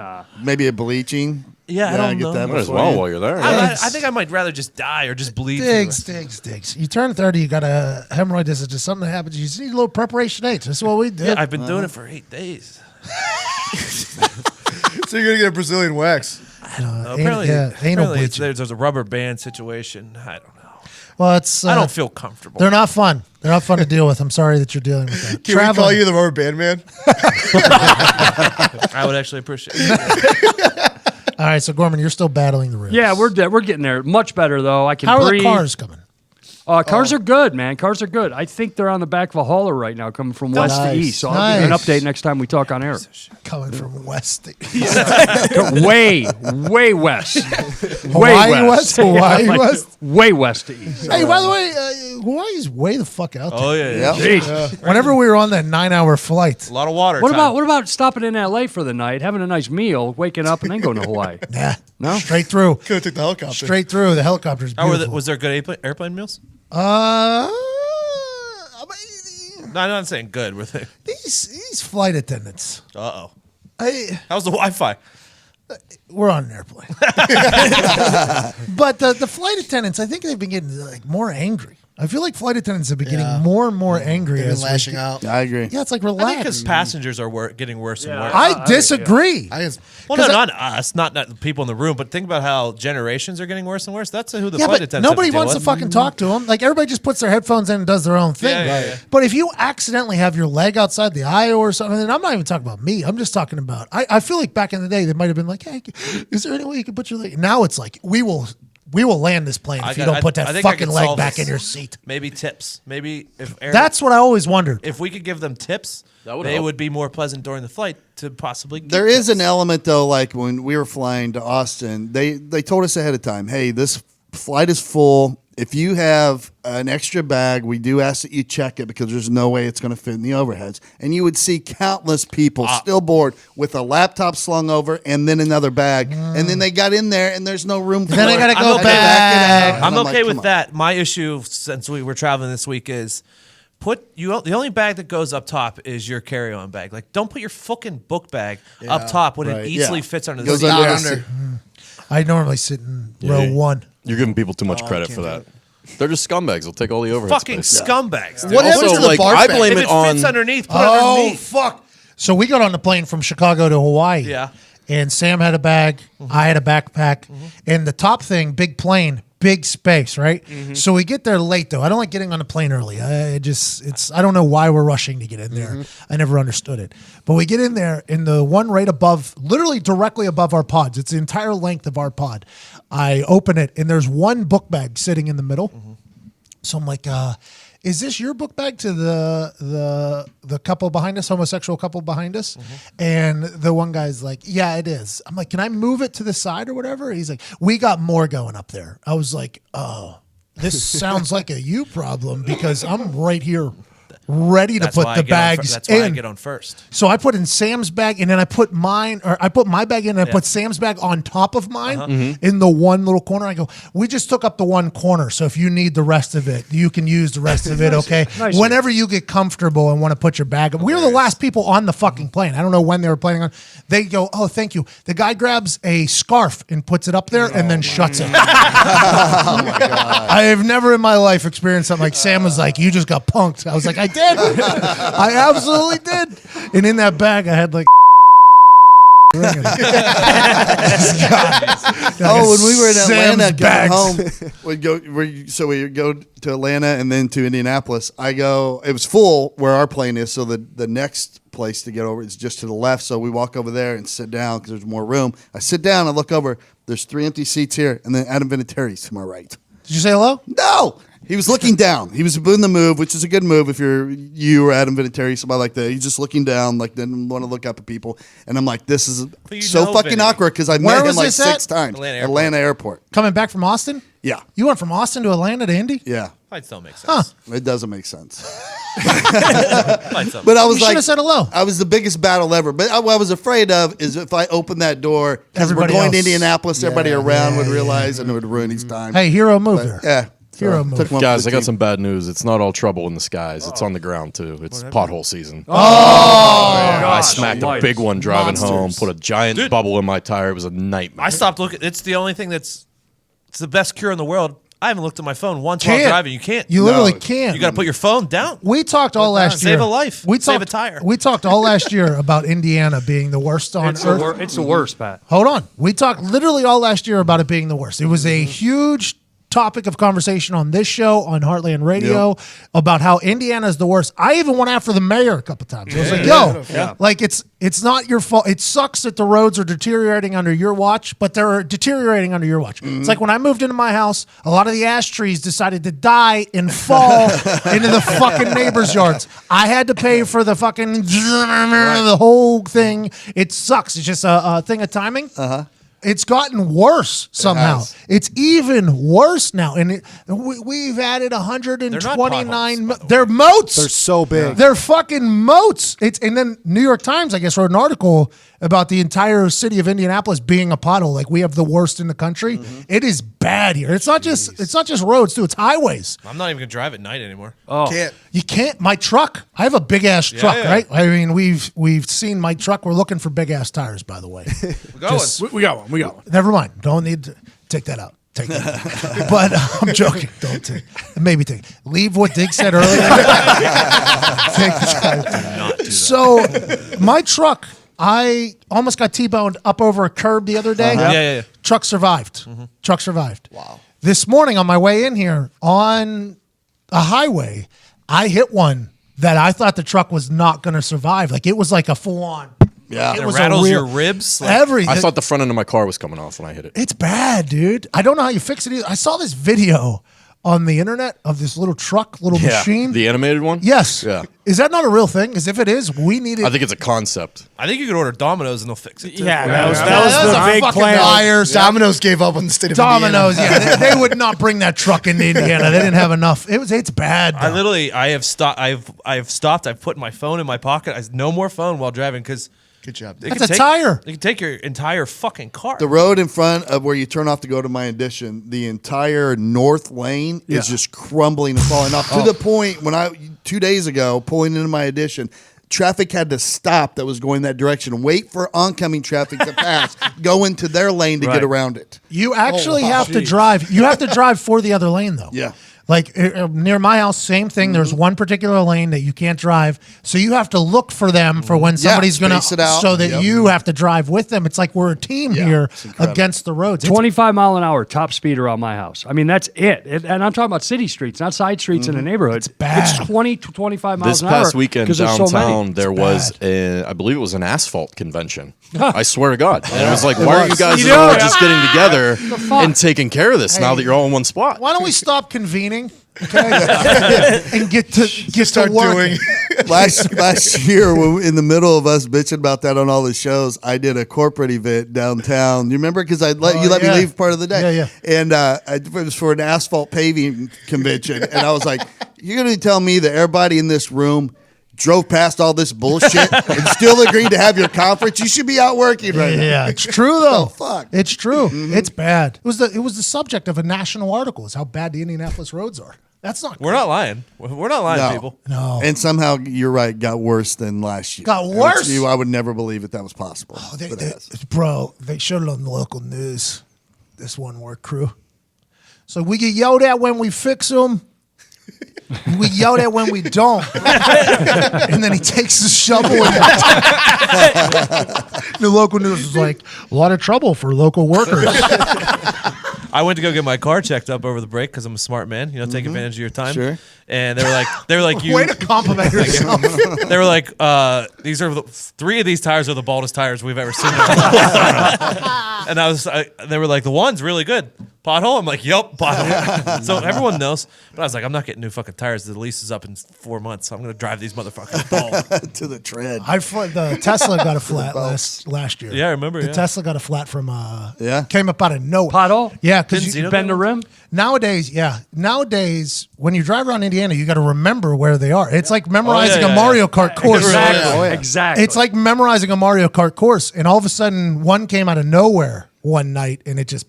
And I drove all the way up Pendleton Pike, like 2 miles with this fucking all the way to the house. And that was when I lost it about Joe Hogson. I was fucking done with that. This one just popped out of fucking nowhere. The funniest thing I ever seen was one that was so bad last year that they just threw a cone in it. It was just a cone, like halfway into the ground with just a little orange tip sticking You out. could see the bricks. Yeah. From like 1908. Yeah, Indiana is found on bricks, I guess. The city, all the roads are bricks, and you can actually see them in some of these fucking moats that we have. Incredible. All right, let's get to Zito. Zito, you went to Cuba? No, my mom would have got imported. Nope, that's not the word. Important. Yeah, she didn't have her Deported. birth. Who would have known that imported. him going to Cuba was a lie? So it was supposed to be a 1-day flight. We were supposed to leave out of Orlando, and the people said if she doesn't have her first her So you really passport- did try going. Yeah. It's like you have to have your Cuban passport because on her passport right now it says resident of Cuba or like was or whatever, born or whatever. So She defected, right? She got out of there? I yeah, assume? so they take those away when they leave. Their original passports. But now to get back in there, you need to have those passports. So we had to pay someone like $600 to like go to like the embassy over there and like to get it fixed. Never got it. So you got hustled by a Cuban. Wait. You actually did pay the $600? No, it was like her okay. like cousin. Her cousin, like it was like the fees. To I would pay. never guess that somebody in the Zito family would finesse somebody else. By the way, a lot of people had a lot of reactions on the internet whenever you said you were going back to Cuba. Yeah, a lot I of had the people. very same reaction. I did not know that people from Cuba who left Cuba would want to go back to Cuba. You said your mom very much wanted to go back there. Yeah, right? she still has like cousins and stuff over there, so she wants to see them, give them some money and all that. I guess we did, but What did you do with that? so we ended up going to Puerto Rico instead. Oh, nice. So like we were able to change our flights. Oh, well, we can't get into Cuba, so let's go to Puerto Rico. So it was a 1-day like ticket thing. So we were just like, oh, let's just go to Puerto Rico. Okay, so you go to Puerto Rico, a couple of days with the mom. Yep. I think it was the whole week. Did you It was enjoy a the week. hell out of it? Yeah, it was fun. You disappeared. Yeah, you were gone. No so one yeah. knew anything of where Zito was. Yeah, radio silence. We thought you actually went to Cuba and did actually maybe we're getting Because held we there. have a group text message for everybody that knows. Everybody in this business basically is in the group text. Jason McAfee's in there, has not said a single thing. Just creeps on everybody. It's an interesting thing. And then Zito, normally very active in the group text, disappeared just out of nowhere. Turn the old phone off. That's nice. Unplug a little bit. Yeah. That's good. But on the way to Florida, though, a guy almost died on my flight. Code Red. Yeah, it Zito was live tweeting it. I have never been in an area where they say, "Is there a doctor available?" Yes. Hold on. Me and Foxy just had this a week ago. Standard code red. It's the most insane thing. And then it was like a night flight, so like people were like, because it's like hit the button if you're turn your light on if you're a doctor. So like people were like, should I do it? And they like didn't want to do it. So like there ended up being 3 doctors on the flight though. Yeah, there's normally like the safest place to be is probably a plane. I learned that whenever that thing happened. We had the oncologist right next to me who might have been the greatest doctor on earth. They shoot him. Then there was 3 other doctors and 4 first responders. One of them was a last responder though. That bitch was really But yeah, it's a crazy scene on there. But it gives you something to do, doesn't it? I mean, for me, it gave me like an entire. I was like, oh, this. Was is it awesome. here? Was it in Indy on the ground, or where was it? When did No, it was in the air. What happened? In the air. So the guy gets up, and you can see his like he was the middle guy in the 3-seater. Yeah. So he's like trying to get out, like he's like having like he's holding his chest and stuff. Oh, he had a heart attack? No, we'll find out. But so he gets up, and the guy's like pushing him out of the way, and like the guy that's in the aisle seat. Yeah. So he's like, oh, this guy's an asshole, and he's like walking to like the back and just face plants in the ground, holding his chest and everything. And where are you at? I'm like one row behind. Oh, so I see the guy go down. One row behind where he fell or where he was In sitting? front. So he walked past me and then just went down. So I you thought were it was near. a trip. I thought it was a trip the whole time. So I was like ready. I was like, oh, this guy got tripped. So his his jacket pocket got stuck in one of like the hilarious. things. So he's like awkwardly Hanging. So like all these people are trying to like unhook him. This guy's holding his chest. This is out of your seat? No, it was like the one across. So I'm like looking. So I'm pulling too. So I'm like trying to get his jacket rips. And I'm just like, oh shit. So what happened? So the doctor comes in and ended up being just like very, very lightheaded. And he thought he was having a heart attack. He has had a heart Did you attack offer before. him his water? I gave him my water. I gave it to him, to the doctor, to give it to the patient or the guy on the floor. The doctor drank it. And I was like, no, it's supposed to be for that guy. How'd your mom react to this? She was knocked out next door, but it was one of the funniest things. Did she drive to Indy to fly, or did you? No, Go to I Chicago? drove to You drove Chicago. fly. In the Kia? Wow. In the Kia, yeah. The Kia's almost done for. It hit 100,000 miles anniversary. Nice. Congratulations. Thank you. Attaboy, Kia. We made it. Vastly Look at that superior Kia. machine. Yeah. Did you get a new battery yet? No, I'm going to order one, though. I think I'm going to step up. No, I don't know. I think you should think about it. I mean, Your warranty's up now. They come with a 100,000 mile It warranty. does, yeah. What do you mean? When you buy a Kia, you get a 10-year, free 100,000, yeah. 10-year, 100,000 mile warranty. Now all the it's repairs are on you. yeah. Probably should've done This that. is something a Finessito should have known. It's time for a new car. I think so. I'm going to buy the same Call model. Gorman. Gorman will Yeah, we got you coming. Can you get the They're out same west. model car, same color, just brand new? Whatever you want. They're on the truck. They're on the hauler coming west to east. All right, I told you this already. Far west. Zito, did you do anything weight-wise while you were gone? Oh, I ate so much Cuban food, Puerto Rican food. Yeah, I gained like 25, 30 pounds. That a boy. What do you think you're going to be at after 1 month after this thing? Like March 1st, what do you think you're going to weigh? You think you're going to be up 50 pounds from what you lost? Is that 25 to 30 a guess, or you know? A guess. Okay. It's in my face, though. You kind of feel it. Yeah, we can see. My heart was hurting a little bit. But I've learned that if you take photos looking down a little bit, Yeah, you you can look a little skinnier. Zito's learning angles. Yeah, it's the model. Learn the It's angles the now. model thing. You got to stick your head up. When and that then- guy went down with the chest pain, Zito totally took his pretzels. Zito takes his pretzels and then he starts posing. Can I get that water back? These pretzels are making me thirsty. Well, so tell me this, though. Isn't it a bad move if I like record the guy or the doctor or anything like that? Because I was going to do that, and I was like, Yeah, I think you probably shouldn't do that. If he was getting kicked that was off against the plane, HIPAA, though. That was against HIPAA, though, right? Yeah, for sure. Shouldn't do that. You're not a doctor. So. Yeah, I don't think you're bound by those rules. Yeah, the HIPAA rules are for people with education. I'm good then. Just a little bit. I'm happy you came back. Yeah, the mother liked it, though. That's all that matters. We were very. I agree. Attaboy. We That were was sweet. We were very worried that you were dead, though. There was a couple conversations about you potentially being How dead. come you didn't take the rest of the family? I only had a little bit of money. I had to pick and choose my battles there. Sorry, guys, I came in second. you were all going to come, but Todd's a dickhead. Todd wore a sweat outfit the entire night before. Connor, what'd you do? I went to Buffalo. Nice. It was a good trip. It was a good trip. Yeah, that's about it for me. I went to Buffalo. It snowed the whole time. Casino took all my money. Took a limo to a lacrosse game. That was fun. Now, let me tell you, the trip from Buffalo to Rochester is a tough one. You hop in a limo, it's a breeze. Basically, you blink and you're there. How many hours did you rent that thing? We rented it for 3. We had it for like 4.5. Did you do it so you could drink? And Yeah, we did. Because we looked around the room. We're like, all right, so who wants to DD to the lacrosse game? Everyone was like, Who's "Not lacrosse me." game? Like what? My buddy Brad. He went to Canisius. Oh, never would have guessed. Oh, Brad and Chad go to Oh, Brad lacrosse and- game over there in Rochester. Yeah. Okay. It was a good time. We go Griffs. They lost, but what are you gonna do? What are the Griffs? Canisius Griffins. Go Griffs. That's what they do. I think Canisius has a soccer team. I think I got a letter Yeah. from Canisius at some point. They got a good team.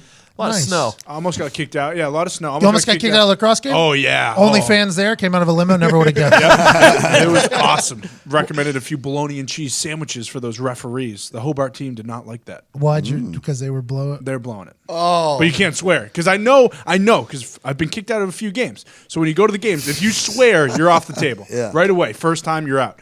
But if you don't swear, then they just stand behind you and look pissed Let at me you hear the it. whole I don't know. time. I me got hear it. kicked off for telling him to get off Off there. mic. Off mic. What? Let me hear it. What I was yelling? Yeah. It's like, hey, that's a bologna and cheese sandwich! Like something like that.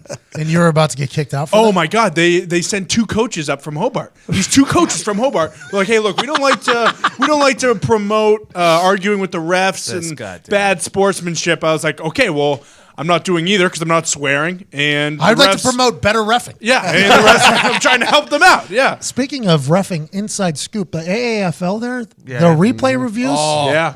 pretty interesting That to you watch. can listen to it? They should do that with the NFL. They Yeah. never will. No. Never ever will because it might be some cooking I'm really happening. enjoying that league. Are you really? Yeah, quarterback plays awesome. Terrible. Not for Diggs. So I almost put out a tweet, but I didn't want to start it. I was having a very positive. Oh yeah. I almost put out a tweet that was like, if Hasselbeck gave me a 1-day session of teaching me what the coverages are, I would be the best quarterback in the fucking AAFL. Oh, absolutely. The best quarterback in the AFL right Don't now say Hackenberg. learns how to play quarterback from YouTube. That's what I'm saying. Like he actually Trent learned. Richardson, by the way, rebirth because he's scoring touchdowns, spiking about the it. raw. That's about it. I see 2 teams playing that were wearing the same color dark uniform. Yeah, that was the weirdest thing. I tell you, the AFL. A lot of people asked me this. A lot of people have tweeted that I should be commentating. They did offer me. The AFL did offer yes, me they to did. commentate, which is, by the way, very forward thinking of the AFL. I am huge, very, very thankful for that. I had literally just signed my WWE contract the day before that, though, with the XFL on the horizon. I didn't want to piss off Vince McMahon. Good move. Yeah. So Good move. immediately, I'm enjoying Maurice Jones-Drew on a microphone, Yeah. though. I like MJD a lot. Marvin Lewis, also not terrible. Which But is very surprising. From the issue with quarterbacks is you have 4 on a team right now. You have 4 on a team going into offseason. So you're talking about 4 per team times 32. Do the math. What is that, 138? 128? Roughly. that one. 128? That's 128 quarterbacks that you can't use because they're all on an NFL team hoping to make an NFL roster. So you are literally picking from the bottom of the barrel when it comes to quarterbacks, which is the most important position on a fucking field. So that's it's gonna slow down offenses there. But I've enjoyed watching football on these Yeah, Sundays it's and an off. Saturdays. It's an off time, so might as well just throw it on. I like it. Punters and kickers have been average. Hit or miss there. Nick Novak's in the game. I like him. He's an OG. Yeah. I He's like- just out there doing it still. Yeah, Schmidt too, punter for the Bills. Then they fired both punters from the Bills. You remember that? Oh yeah. Yeah, he was one of them. He's playing for the Birmingham. No team. kickoffs, right? No kickoffs. Talked about 25. Makes sense, by the way. Yeah, I mean, A lot of people think I would be against that. Not really. You don't have talented enough people there to block for anybody, so there's no real big return coming. Right. But I've enjoyed watching football. But there was an urge to go fucking. What is it, Uncle Rico? Start throwing some balls in the backyard and be like, I think I could play quarterback in this fucking league. It would be a great documentary. let's Oh, focus. it'd be outstanding. Oh, it'd be a great documentary. Oh my god, it'd be Me and incredible. Hasselbeck Yes. in a film room, like, all right, what does that mean? Well, that means this guy's going to duck it because it can't be that sophisticated of defenses. They've only been practicing for like 3 No, weeks. they're not allowed to rush. They can only rush 5 guys. They can't blitz more. than that. That's what I'm saying. It has to be like Pro Bowl defenses. What's his name got laid the fuck That out? quarterback? His head popped up. Oh, I didn't watch the first week. I only watched the second week, but I've enjoyed watching football. Speaking of documentaries, maybe we document you preparing for Tahoe / our time in Tahoe. Well, we'll definitely be documentary.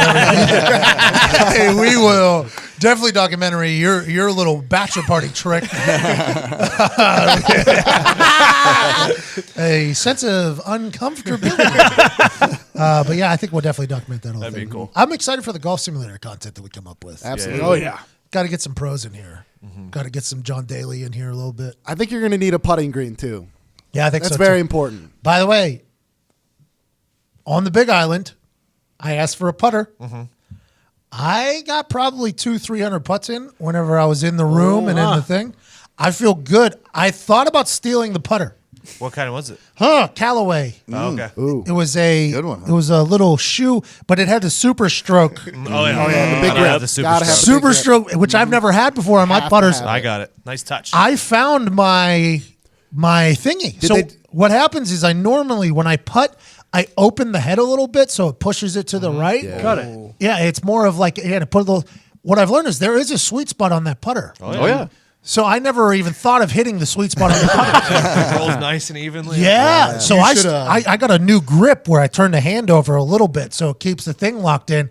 And then I point with my left finger because it keeps it straight. And then I'm trying, in my head, all I'm thinking is just hit it in the sweet spot. And I was putting like I was hitting fucking table lamp post things in the room. I bought like 20 putts in one night. It was just ting, ting, ting, ting. I felt real good. Well, you got to put it on the simulator.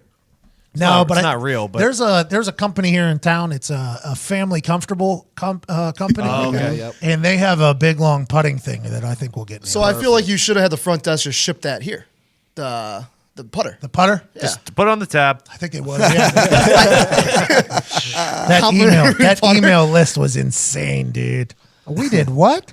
I don't remember drinking that. We did have some frozen drinks. Frozen yeah, you have cocktails. to. Yeah. On vacation. What was your favorite meal over there? That breakfast buffet every day was the best. It was the thing I look forward to the most. It was like waking up, like, oh, here we go. Breakfast was the best for us, And it's too. 5 hours behind. So I'm still fucked up right now. It's 5 hours behind. So I'm still in a bad spot. Oh, you're jet lagged. yeah. Yeah, but we were getting breakfast at like 6:30, 7 a.m. We look like we were like super professional. We're walking in there with like the business owners that are there. Yeah, 7 a.m. breakfast. Really, it's like noon for you. Exactly. We look like these super smart, sophisticated, hardworking couple. It's like, it's fucking, we are, I'm still messed up. Get some good naps in. Yeah, I did a lot of napping on that day bed. Oh, yeah. Because one of my really good friends gave me a relax pills, a couple of them. Oh. Very nice of them for doing that. And boy, I'll tell you what, when you take some of those and you're staring out at the whales fucking, it's really with nothing else to do. just fall asleep out there. Sam's just getting burned up. I'm having a good time. But I feel like I found my putting stroke, which was a big weakness in my game.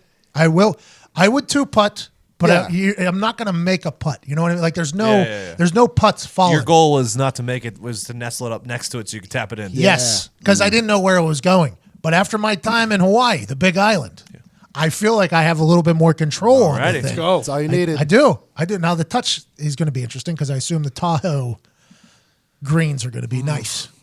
But I was putting on a hotel floor. I mean, Arizona was quick too. It was quick out there. It was quick. Yeah. It was fast. I'm going to become good. Foxy, what you do, man? I was in South Beach for a couple of days. Oh, with yeah, a I lady saw you.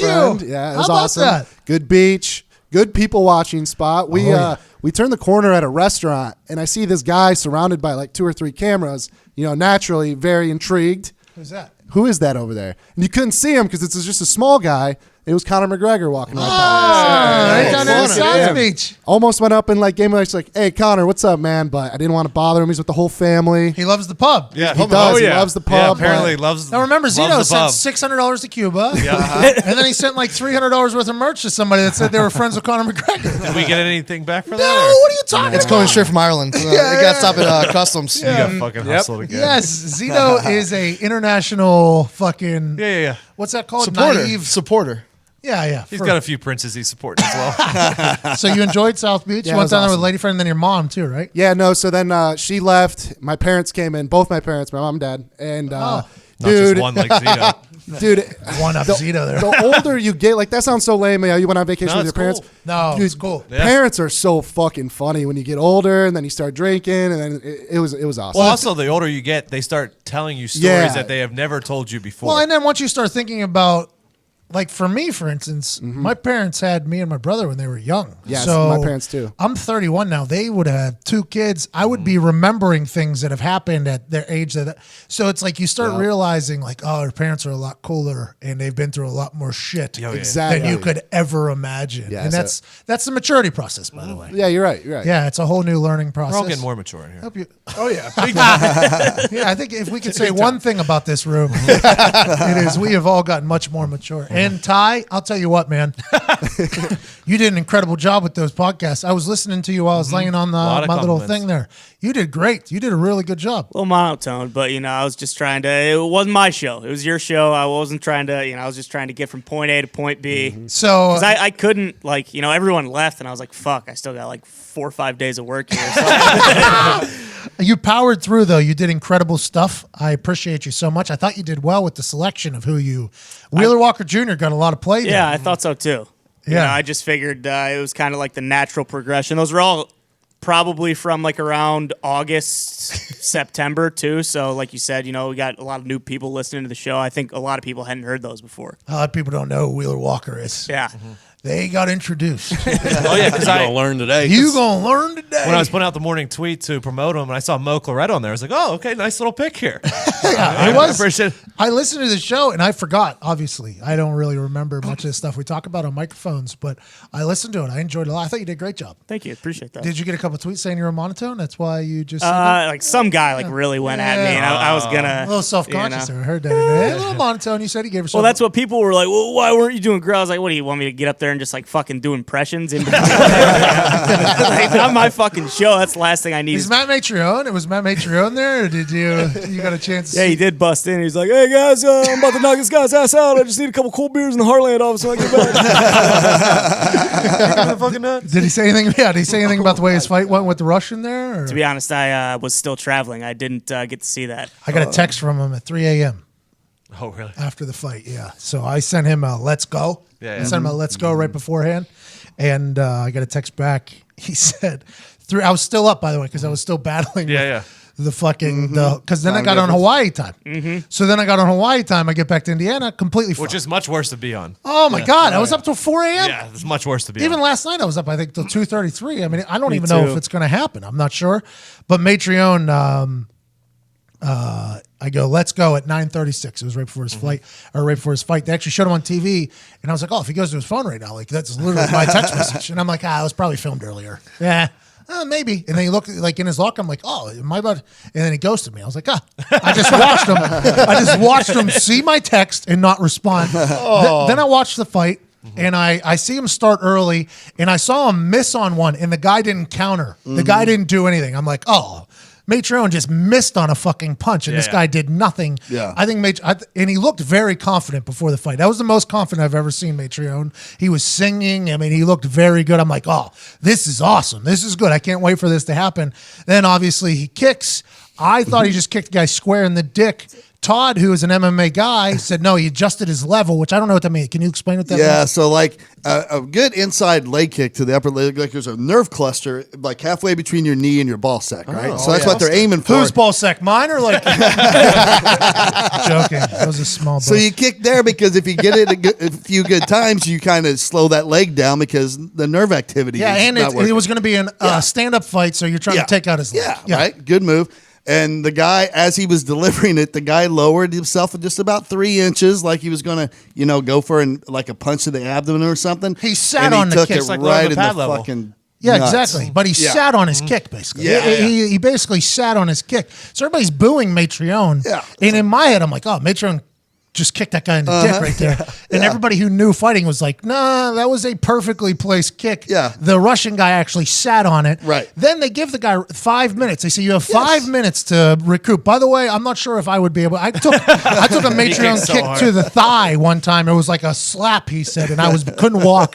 So I couldn't even fathom what that felt like for the guy. But he opted out early. Yeah, Right? like a minute in, he just give up. He's like, Can't fight. I'm done with it. So Todd goes on a run in our group text about how this guy's a fucking quitter. This guy's this, which is true though, right? Yeah, because I went back, like I Googled his name, Karatanov, and I put no contests. So see how many good he's had in Googles. his career.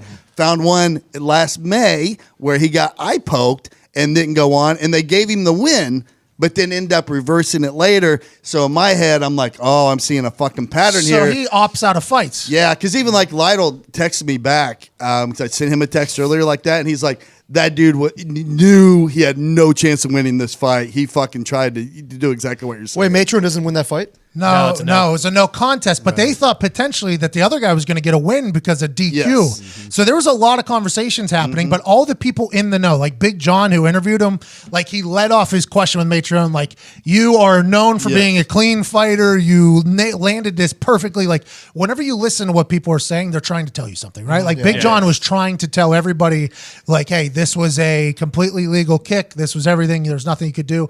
Matron handled the interview very quickly and then moved forward. It was a good time for me to put the picture of the guy that gave the hand job out from Abducted in plain sight. I saw this. I was just looking for a reason to put that thing out. I found it. It was good. It didn't get as much action as I thought it would. But the people, I don't think enough people know. I don't think enough people have seen it. That's like yet. when Bird Box was going on. I was just looking for any fucking reason. Yes. But the people who know. You know, the people who know. I got a lot of action from the people that know. Yeah. So then I get a text back at 3:09 a.m. I'm still awake. He goes, they said his balls were fine and sent him home with ibuprofen. Rumor earlier was they were ruptured. Not the case. Sucks. That's his response. And I go, I guess opting out of fights is becoming his thing. Same thing happened with his eye poke, I said earlier. And he like kind of took the high road and was like, thanks. How's everything going? Blah, blah, blah. I'll talk to you. He took the high road. He didn't want to take any shots. I was trying to bait him into it, though. I was trying to get him to say, like, yeah, fuck that guy. Lido was all about it. He's like, oh, yeah, this guy did not want to fight. That team, they look good, by the way, in that American Fighter shit. Yeah. That stuff look good. Lido, Pat, I don't know the other guy. Yeah, I don't either. They look good. That Pat dude, because he's a cop in Indy, Yeah. he's like 5'2". That mustache. And he's like an old school boxer guy. Like he is just an animal. I love that guy. I'm telling you, whenever I saw Matron come out and he was singing, he looked confident. I'm like, all right. And then I saw him miss that punch, and the guy didn't even think about punching. Didn't react. I'm like, oh, this guy's fucked. This old Russian guy is completely fucked. It took the guy a little long, in my opinion, to react to the kick too. Well, so the announcers also were giving him credit to that too. They were like, if you see the delay in reaction, that's because you don't fully know that what has happened yet. I'm like, I feel like I've been kicked in the dick before. We've all been kicked in the dick before. It does get worse in pain. I said it's like a ball tap. You ever get ball tapped by somebody? It does get takes worse. a full second before it registers. And then you get that puking feeling, which I'm assuming he was sitting on. And Matri, that kick, that dude He can kick like no other. That's like in soccer when they used to tell you to like guard your balls in the wall. Yeah, but the move is to put a fist there and then put your left hand underneath the fist. So a lot of people don't. Yeah, so you don't punch yourself in the balls. But you put the left hand. You put the left hand underneath the fist on top. So if the ball hits, it's gonna. This is the deflector, and this is the pad in between. Yeah, a little shock absorber. Yeah. I like that. I learned that pretty quickly. I am not a guy who likes being hit in the dick, and that was a move. I felt like a genius whenever I was. How about the guy that turned around? No, you can't do that. Don't do Hand over the heart guy. Do you know Tim McAfee? I was a turnaround guy. And then he put you on the fence. Yeah, then he taped me to a fucking fence. Good lesson too. True story. Taped me and Jason to a fence and started throwing soccer balls at us. And said, that doesn't hurt, does it? How about that throwback picture with Jay with the frosty tips? Oh, yeah. Ooh. Then my mom, because there's this, what's this thing? You guys, I have no fucking I don't know clue. what that was. That's what I'm either. saying. Diggs. No, this started with Foxy. Actually, I started with Connor. Yeah, and it has something to do with cancer, and I'm not going to say no to cancer. Okay, you can do that, right? Because you're tiny little specimen on the internet. Yep. Foxy, same thing. Yep. Then he goes to Diggs. Then Diggs nominates me. Now, if I do this thing, I am pushing it, right? Yep. Right. And who knows what that could be? B. That could be fucking. No, you never know. Here's the thing. I saw AB do it, so I was like, oh, it's pretty big. Well, he's clearly in a good mental state right now. Honestly, part of my thinking was, I was like, well, no one's nominated Pat yet. He's going to feel left out, so I'm going to nominate Pat. By the way, I did. Yeah, so that was my thinking. I appreciate you doing that because I was scouring. I saw everybody doing it. I was like, what is this? Also, I had a really good picture, so I wasn't knocking it. Now that I respect. But nobody was putting up what it meant. I kept asking. AQ actually DM'd me this morning. Like, what the fuck did you tag me? Exactly. I don't know what it means. I respect it if it's something good because it took off. It was very good. So I just didn't know what it was. So I didn't post anything. But I was searching for a volleyball photo from me from high school. I didn't know what you were going to go with. So that's why my mom was digging up old photos. I was like, is there any pictures of me playing volleyball? And she's like, let me look. And then she just starts screenshotting things. Boom, look at this photo of you guys. I actually texted high school volleyball coach. I was like, is there any pictures of me playing? Nonberg. Yeah, I texted Nonberg. Cronenberg. I was like, is there any pictures of me playing volleyball? I want to do this thing that I think it could be either really good or really bad. What was the total premise of the thing? We don't know. It's along the lines of like the ALS Ice Bucket Challenge. It's the viral thing where you post a picture of yourself playing a sport in your uniform. Yeah, and it's for Headstrong. some type of cancer research. Yeah, Nice. Maybe. Allegedly. Yeah. Who knows? The things that just take off on the internet Right. could be good. Or you might all be on a list now. Exactly. No, but you could be promoting something that maybe the Headstrong Foundation is taking like 90% of the money. You don't know if they're, you know what I mean? You honestly have no idea with charities anymore. You have no clue. So I didn't know what it was, but if it was a reason for me to post a volleyball picture, I was ready. So I was digging in because there's a photo of me. I've seen it. I don't know where. I'm in the yearbook. Maybe contact the yearbook. So there's one from the newspaper. Remember whenever I cut a penis into Larman's head? Yeah. Nah, I don't remember that at all. Yeah, so I cut I do. it was a peaho hawk. Yeah, exactly. It's a penis hawk. It was a peacock. Yeah. So we had a state playoff game for volleyball, and we wanted to do something special. So we did a mohawk in Chris Larman's head, my boy Chris, and then I actually shaved it, and then I put balls on like the back of his head, The bottom, yeah. so it literally looked like a penis on his head, and then we kept the front longer. Oh yeah. So it was everything, right? It was a work of art. It was. I was very proud of He myself. also, it wasn't. Don't feel bad for Chris Larman. This is standard. Because he had dreads literally like a month before this. This is standard operation. Chris did a lot of incredible things with his hair. I mean, he took chances. So Exactly. and by the way, I had chocolate cherry hair at one point. Oh, no, it was both of you. Like, Yeah. everyone in that school knew that We all Pat had and Chris were the guys doing shit with their hair that no Desert one else would even sunflower, think yeah. of doing. Yeah, we just went for it. I mean, we were bored. We're having a good There's time. nothing else to do. So I literally shaved, legit. So I shaved this thing into his head. It's a fucking masterpiece, right? So we were playing in this game, pretty big game. I had a pretty big game. So did Chris. And his mom walks in, who we all love, and everybody's like, Chris is a little bit of a dickhead tonight, huh? A little bit. And she like sees it, and she goes, Christopher. Right? Like this little thing happens like right before the game. So then the next day in the newspaper, there's a photo of me hitting, right? I think it's into like a triple block. Nobody really knows what that means, but basically, I was just getting fed the ball the entire game, and the other team caught on. So they were just sending like their entire front line right in front of me. But there's a picture in the newspaper of Chris. It's like an aerial shot, him like down, like ready to get a ball off the block, and then me spiking, and you see his dick right in his head, right in the newspaper. And I was like, I need to find that photo for this Headstrong thing, and I couldn't find Do you know it. who was it against? Yeah, it was against Norwin. Okay. And it was in the Valley News Dispatch, who once voted for a teammate of mine to be player of the year after I led the entire state in goals and assists, I think. So fuck that newspaper. I don't like them a lot. So this is a real team, or is it a club team? Oh, yeah, no, real he team. actually played. Oh, real. that's awesome. By the way, it's my favorite sport. Yeah, that's awesome. Men's volleyball was my favorite sport to play. It was after I played my freshman year for like a couple weeks, and then I had to go play soccer. I didn't play my sophomore or junior year. Senior year, it was in spring. I already signed my scholarship to West Virginia, so I wasn't going to play cup soccer. So I just came back and played, and I loved it, man. I absolutely loved it. Had a couple schools looking at me, too. No big deal. Wanted me to play libero. I did not want to get blasted with balls. I played on the beach a little bit down there. I love volleyball, man. The high school volleyball art, I feel like we had a pretty electric environment, too, at our games. Phil got into a fight. Phil Maines, our CFO, got into a fight at a volleyball game. No, Really? it was Good for him. Well, here's the story. It was a sweep. He got the fucking broom. So it was spring, my junior year, your senior year. Yep. We just had a doubleheader against Penn Hills for baseball. Phil and I played baseball. Yep. We had 10 run each game, so they were not happy.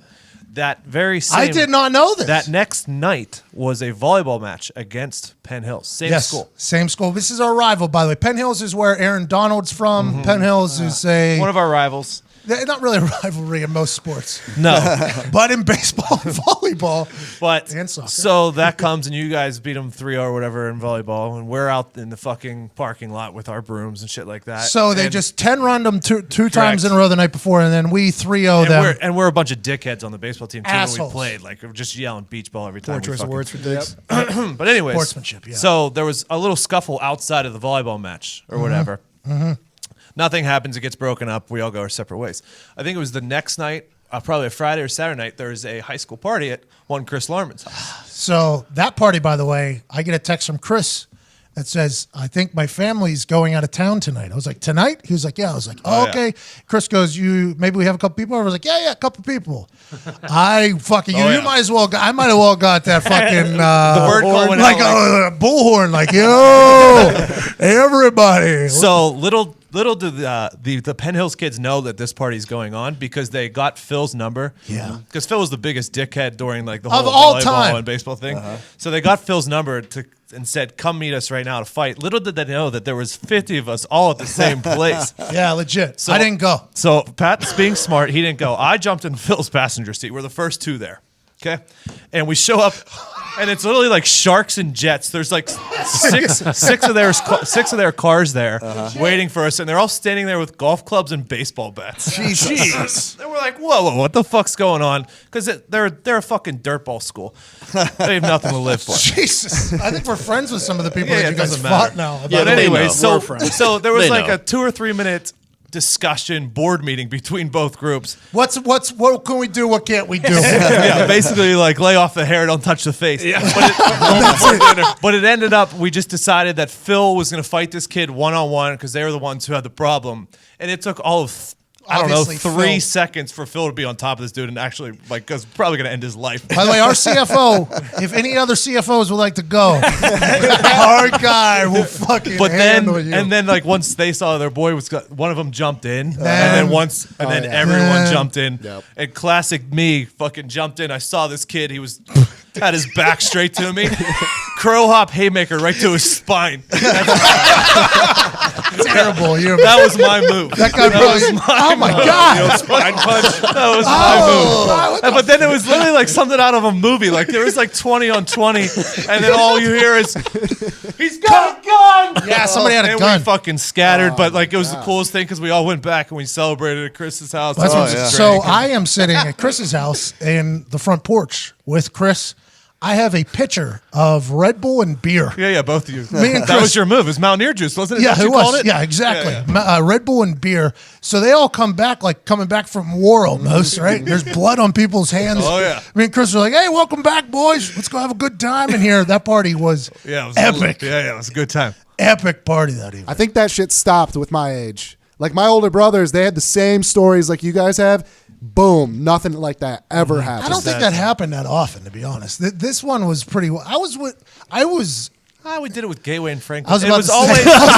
say, It was always after a sporting event. Like we were at we were at a basketball game. So and it was we were, literally hooligans. You guys were hooligans. And this dude who Bro, ended up playing at Pitt, stupid group of we're friends idiots. with him now. Dude who played at Pitt, played on the Steelers for a little bit. His name's John Malecki.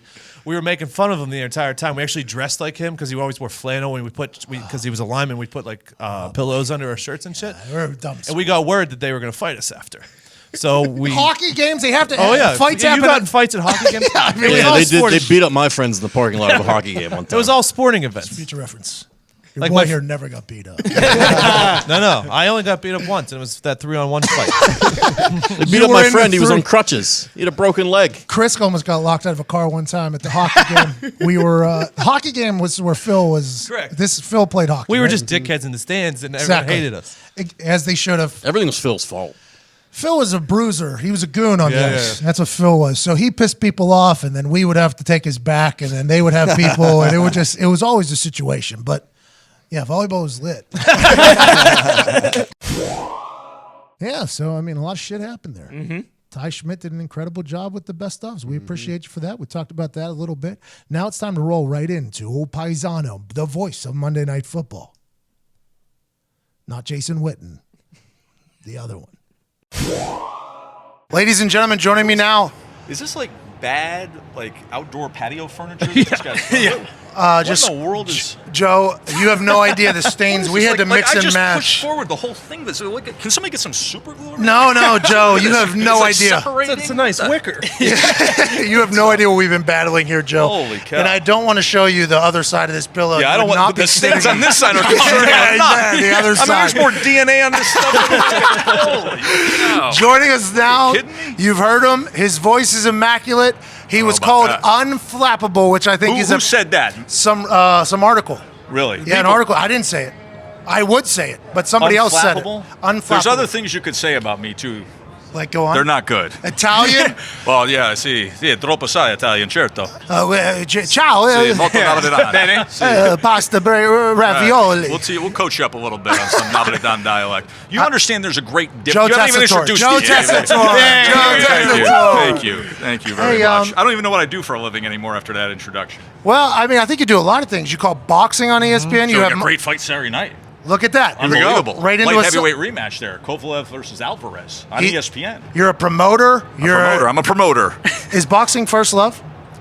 Football is my first love, but after 3 reconstructive ankle surgeries, boxing was the only. Now, boxing and football are my two. By the way, gentlemen, nice to see you. Anthony DiGilio, he's Italian. He's an Irish from Boston. Grazie. That was one of my questions. Sully what his Fitz. favorite with Paul was. Sully Fitz. It's like I'm a Boston. He works guy. down at the Bronx. Strangely enough, I will tell you this: my mother's side of the family. My mother was born and raised in Italy. Didn't come over to New York until very late. Mm-hmm. My aunts and uncles. I grew up in an Italian-speaking neighborhood in Schenectady, New York. My mother wasn't even an American citizen when I was born. How good is the pizza there? Oh. Schenectady, New York, Homestyle Pizzeria, Nino, Uncle Anthony. My cousin Paulie runs it now to this day with Anthony Adanino and Jojo Adanino. All my cousins. I heard you I'm say the only one that left Schenectady. Everybody else is shredding mozzarella. They're shredding mozzarella. They're frying fish. They're making wedding cakes. They're running banquet halls. I'm the only one that and you know what? I wish I stayed. It's a good life. You eat well, you're happy, you drink well, you eat well. Homestyle Pizzeria, Union Avenue, the best pizza you ever want to have in your life. Oh my! You Italians are the best. Anyways, you as I Italians. was saying, strangely enough, you're an Irishman from Boston. You consider yourself a masshole. Yeah, I mean, I do consider. No, you are. My family, we love that. We love the Irish. Hell yeah. We love the Irish. My wife's mezza calabrese, mezza Irish. She's half Calabria and half Irish. Okay. Which you do not want to mess with. That is That's fiery there. That sounds a little fiery there, Joe. When my father's side of the family came to America, they settled in Southie. They were the Italian family in Southie. Now, you know what Southie's like now. Oh, yeah. Imagine being the Tessitores in Southie.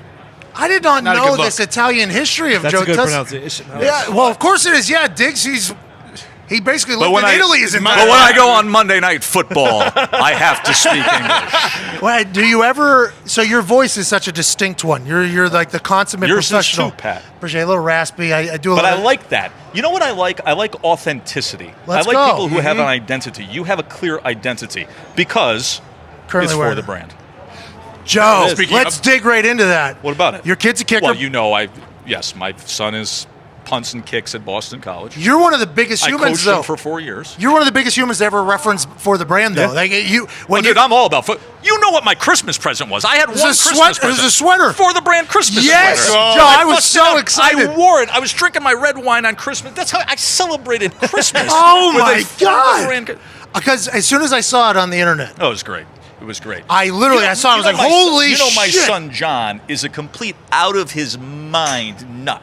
Like he's a specialist to the core. Yeah, that's what we do. Like he's out of his mind. This kid is so pure on addicted to WWE, to everything you put out.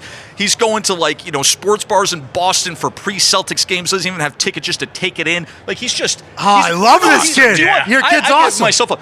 I had a 6:00 flight this morning. I get a text at 5:45 this morning. 5:45. It's 2 degrees in New England. It's very 2 early, degrees. too. Text. Walking down to the indoor. Quiggs and me getting some working. Ryan Quigley and John Tess at 6 a.m. this morning getting Can't teach working. that. Let's go. Hey, Let's that go. has to feel Drop good. table. Let's go. Hey, that has to feel good. Handshake grip. Let's go. Let's go. Fingertips, not the Does any palm. of this make- These are all Yeah. punting. Oh, yeah. The drop table. Diggs knows Let's about go. it. Turn it I over. did a little punting in high school. So Did you really? Nothing to knock at. He was yeah. terrible. He's What is very it? unathletic. How was your vertical swing? Were you making that K, or did it look more like We didn't do those. We didn't do He those in my high didn't swing. school. He was Yeah, terrible. we just did You know, swings. Listen, we always have a lot of fun with you, but in the world, in our specialist world, you truly are one of the all-time greats that we all looked at as this is a freak. I mean, this is truly a freak. And I know you have fun with it. I know everybody has Joe, fun this with means it. a And lot. no, I'm being very serious. But what you were as an athlete, you still are. I mean, you're still a great athlete. But what you were as a professional athlete was somebody that it was so impressive. For those of us that coached it, that lived it, that for me that has a son that does it at that level, ACC football. it was amazing to see you play and know where you Joe, were. this athletically. means a lot, no, man. it's the truth. It's the truth. And I mean, I go out every week, obviously, and I'm watching the best in the world ply their craft. What you were in your absolute prime is unlike what many have ever been. Well, thank you. Explosive, powerful, strong, impactful. It was great. Man, look at these It was words. great. I mean, I'm getting emotional here. You know, like when I think like I had a the finesse, spectrum of what a specialist can be, and that, you know, you got the J.K. Scott Gumby over here, and then here you are. Here you are, this powerful, explosive. Hey, Rex Ryan dynamic said the athlete. same thing to me earlier today. Oh, don't get me. Hey, my son and Rex. No, I love Rex. Rex is a friend. Rex has been to the Legend house. of a Rex hero. has been to the restaurant. Rex has had the calamari napoletan. Ooh. You should Wait, ask what Rex about restaurant? You got a it. restaurant? Blue Yeah, Dolls. Yeah, we have the family's got 2 restaurants in Connecticut. My Got a good prosciutto? brother-in-law Dalton. And my sister-in-law, Allie, my wife, sold out of the restaurant business when we started a family. But so we got the best of everything because she started the restaurant, and now we just get to go and drink and eat at the restaurant. But it's the family business. John works there when he's home from college. Very nice. And so Rex last year, I said, we got to get together over here. Why don't you come up to the house? We came, we broke some bread, we had some great wine. But Rex fell in love with the calamari napoletan, which is the best calamari you'll ever have in your life because we don't deep fry the calamari and have it come out like onion rings. Correct. No. That's Correct. That's amateur. Here's the problem with doing that with your calamari. You could batter and deep fry cardboard and serve it with marinara, and people will be like, "Yeah, it's pretty good." It's Those are decent. state Yeah, it's fairs, pretty good. by the way. It's a You state don't want fair. that. Yeah, No, it's a it's state a state fair. fair. They do that with everything. What is Yeah. I could state fair. They put this in hot oil, and they tell you it's a table, a marble table, a deep Probably fried marble tastes table, delicious, delicious. You got to quickly flash fry the calamari so that it still has tenderness to it. So you know you're having a piece of seafood. Yes, it has some batter, but it's tender. Do you do a lot of cooking? And then I'm not even done, Pat. Wait till I finish here, please. The answer's yes. Okay. And then you saute it on the tail end for the last minute in capers and fresh crushed tomato and garlic and parsley and pignoli nuts, pine nuts, and then you saute it. Then you put it on a steaming hot platter, and it's all together. The sauce, the calamari, it's spectacular. I'm starving. Are you a chef? Do you cook a lot? I feel like. I cook a little bit, but I mostly drink and eat. Let's go. Yeah, drink Red number wine one, guy? eat number. There's 2 things I live for. Number 1, a good, big, huge Napa cab, only to be usurped by. And my number 1 thing. I don't know in what that life. means. I don't know Napa what you cab. do. We don't know what that is. That a What's cap? that? Usurped? Cabaret? A Or Napa cab? cap? Oh, Napa Cabernet. Oh, Napa of course. Valley Cabernet. That's way over. Hey, I'm an Irish. A big. That's okay. That's okay. 0.009% Italian, though. What is it? 0.009%. I That's did at least you're 23. in the club. That's what I There's actually only am. There's only 2 kinds of people: those who are and those who want to be. I'm actually in. Well, I wanted to be for a long you're time. in the R. He was Now I'm actually in. very happy Now you're when he in. got in. I was very excited. I got an Italian club shirt. How does that entail? And why don't I have one? Well, we haven't put them up for. one. We'll get you. My one. dad runs the Italian. Are we club recording back in this at this Pittsburgh. point? Have Yeah, we this started is the a real podcast? show. Okay. The other thing that I love. You don't remember the intro? If you choose to ever hydrate with me, Yeah. I love Blanco tequila now. Really? Bro, let me tell you something. I may be part Mexican. We don't know. Love. Really? Now, I'm telling you straight up, Hell yeah. my tequila collection and I love Patron. I love the the rocks? high end Oh, Patron stuff. yes. I like everything. I like many tequilas. And I have many very tequila. But my boy Lee Applebaum, the CMO of Patron, and he is now. This is now the Christmas gifts. I mean, I bet this it's nice is- being friends with the guy that owns Patron. Lee doesn't Rocks, own it, man. but he's a pretty chief high marketer, up. and he's a tremendous human being in every way. Because when the Christmas box comes, and you are getting the estate reserves and the smoky, but the Borderos. Have you ever had Grand Patron Borderos? So the last You time, need the to last have time I this. had Can I just tequila, describe Joe, this I for ordered you? 100 of them and I ended up in a jail. That's there. okay. That's the beauty of tequila. Because much like boxing, tequila is the theater of the unexpected, just in liquid form. Boxing is the theater of the unexpected in the ring. Tequila is the theater of the unexpected in liquid form. That's all you need to know. Okay? couldn't be By the way, more I'm never right. being invited back to the podcast. No, yes, you are. We're hoping you never How do leave. you drink it though? How do you drink it? Yeah, my friend. What an amateur question, let me Joe. tell you something. Let me tell you something. There's only one base tequila order. Okay. Okay? On the rocks. Yeah, that's what I said. Pour me a double that really is a triple and give me 3 squeezes of lime. There you go. Now, if you're my favorite mixologist, Niall Ferguson, not to be confused with the Harvard I love economist. Niall. No, Not of to be course not. confused with the European Harvard Well, economist. that's who we would have But my thought. favorite That Niall. mixologist, Yeah. Niall Yeah, that's what I Ferguson was from thinking of. Branford, Obviously. Connecticut. Me too. What Niall will do is he will go with the fresh lime juice, Okay. the Blanco tequila, a dash of Frank's Red Hot, Really? a rim of pink Himalayan salt. Oh, a good shake over on the rocks. That's just class. He Class crushes personified in a glass. crushes that. Now, what are you But eating with that? You're the chef or cook. Excuse me. What do you eat with the tequila? You're not eating. You don't eat with Yeah, tequila. yeah. Okay. Number one. Now I That's will totally the eat because problem. at some Yeah. point you have to sustain life. Although the Mexican firewater is very good for that. Yeah. Of course. But typically, what would be out would be and this is. I mean, I could show you 1,000 pictures. This is the base night if we're entertaining at my house. It's on the rocks. It's tequila. You got to be in. Okay. At most, I'll let you get away with a Paloma, like cutting it with some grapefruit and a citrus mist. At most, tequila on the rocks. It is salsiccia, hard sausage, Italian Joe, sausage. I'm trying to- you It's lost me about prosciutto. 7 Okay, words. look, it's nice. Italian Does he speak sliced hard Italian, or- sausage. It's sliced prosciutto, Italian. Oh, okay. okay. We have some over there. It's a black truffle vein Sardinian cheese known Oh, that's my favorite. The truffle Sardinian. yeah, it's delicious. It's called Malaterno. Repite. Look at me. Malaterno. I actually read an article about you. Malaterno. about See, Malaterno. and so you go with the cheeses, you go with the nuts, which I'll leave alone for you, and then you go with the sliced cured meats. And really, I mean, it is spectacular. But those are my two things in Do life. you host a lot? Does the We entertain- Tessitore House we entertain a lot? entertain a lot. Yeah, open house. A lot. Not setup? during the football season, not as much. Nice island But kitchen. you boys get yourself to Connecticut in the off season. So you have a Oh. let's set this. You have an island in the kitchen. It's open to the living room. Is that how it's set up? Martha's we Vineyard? have sort of a few years ago, I annihilated what was the dining room, and I just blew through that wall because I wanted to have basically just a front entertainment kitchen, just like a Yeah. bar. Yeah, Just wide like open. a big marble, just with cocktails and ice machine, just not for cooking. I wanted a kitchen that there's no use of cooking. Okay. Strictly for what I'm Gathering, describing: drinking, tequila, eating, fun. Standing Conversations. around, big flat screen TV Clinking for the drinks. brand. on a Italian roof. hand Right. gestures. Yeah, Yeah, absolutely. of course. A lot of room for Absolutely. activities. Yeah, This sounds like a dream house. Yeah, totally. Well, do I we don't know if wanna- it's not a dream house. It's very modest. I mean, but dream it's setup, I'm it's, saying. Yeah. it's purpose minded. It has a purpose to it. You We became got the pizza oven in the backyard. The brick. we imported from Italy. Please, it weighs Oh 5,000 pounds. my God! How much? It weighs 5,000 pounds. The oven weighs Does that come on a ship? Well, it did. It came in pieces, and then my nice Mason friends. I mean, this thing was like a summer of getting this thing set. But worth it. But not propane, you understand. We do cherry wood. You got to get the thing going 1,000 degrees. When's the last time you've been back to the homeland? Oh no, it's because the career takes me crazy. So it's been some years.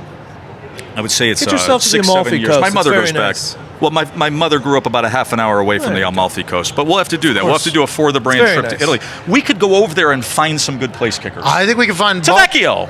Yeah, But there you go. he's not from Italy. He's from Milan. Papa Giorgio. I didn't know that. Yeah, he's from up north. Well, then we northern do a Italy. camp in He's Italy. from northern Italy. Get those guys from the north. Europeans. Well, not really Tarico's Italians. Italian too. We can take Tarico with us. Absolutely. You've got a lot of Italians in our business. Speaking of your business, But I'm a proud American, obviously. yeah, 50%. I'm like 50% Irish, 49 point. You look great, by the way, Pat. Just life Dieting. is treating you. Is that what it is? Yeah, I used You to look just great. abuse myself. Like, Like to what pizza, extent? wings, alcohol. carved it up. every day of my life. Yeah. Yeah. And now you're getting a good workout in every day. Yeah, now I got workout. I got to eat. I'm on this keto thing. I'm taking these pills. But it works. The Works. keto. Because what it is you're putting logs on the fire that burn.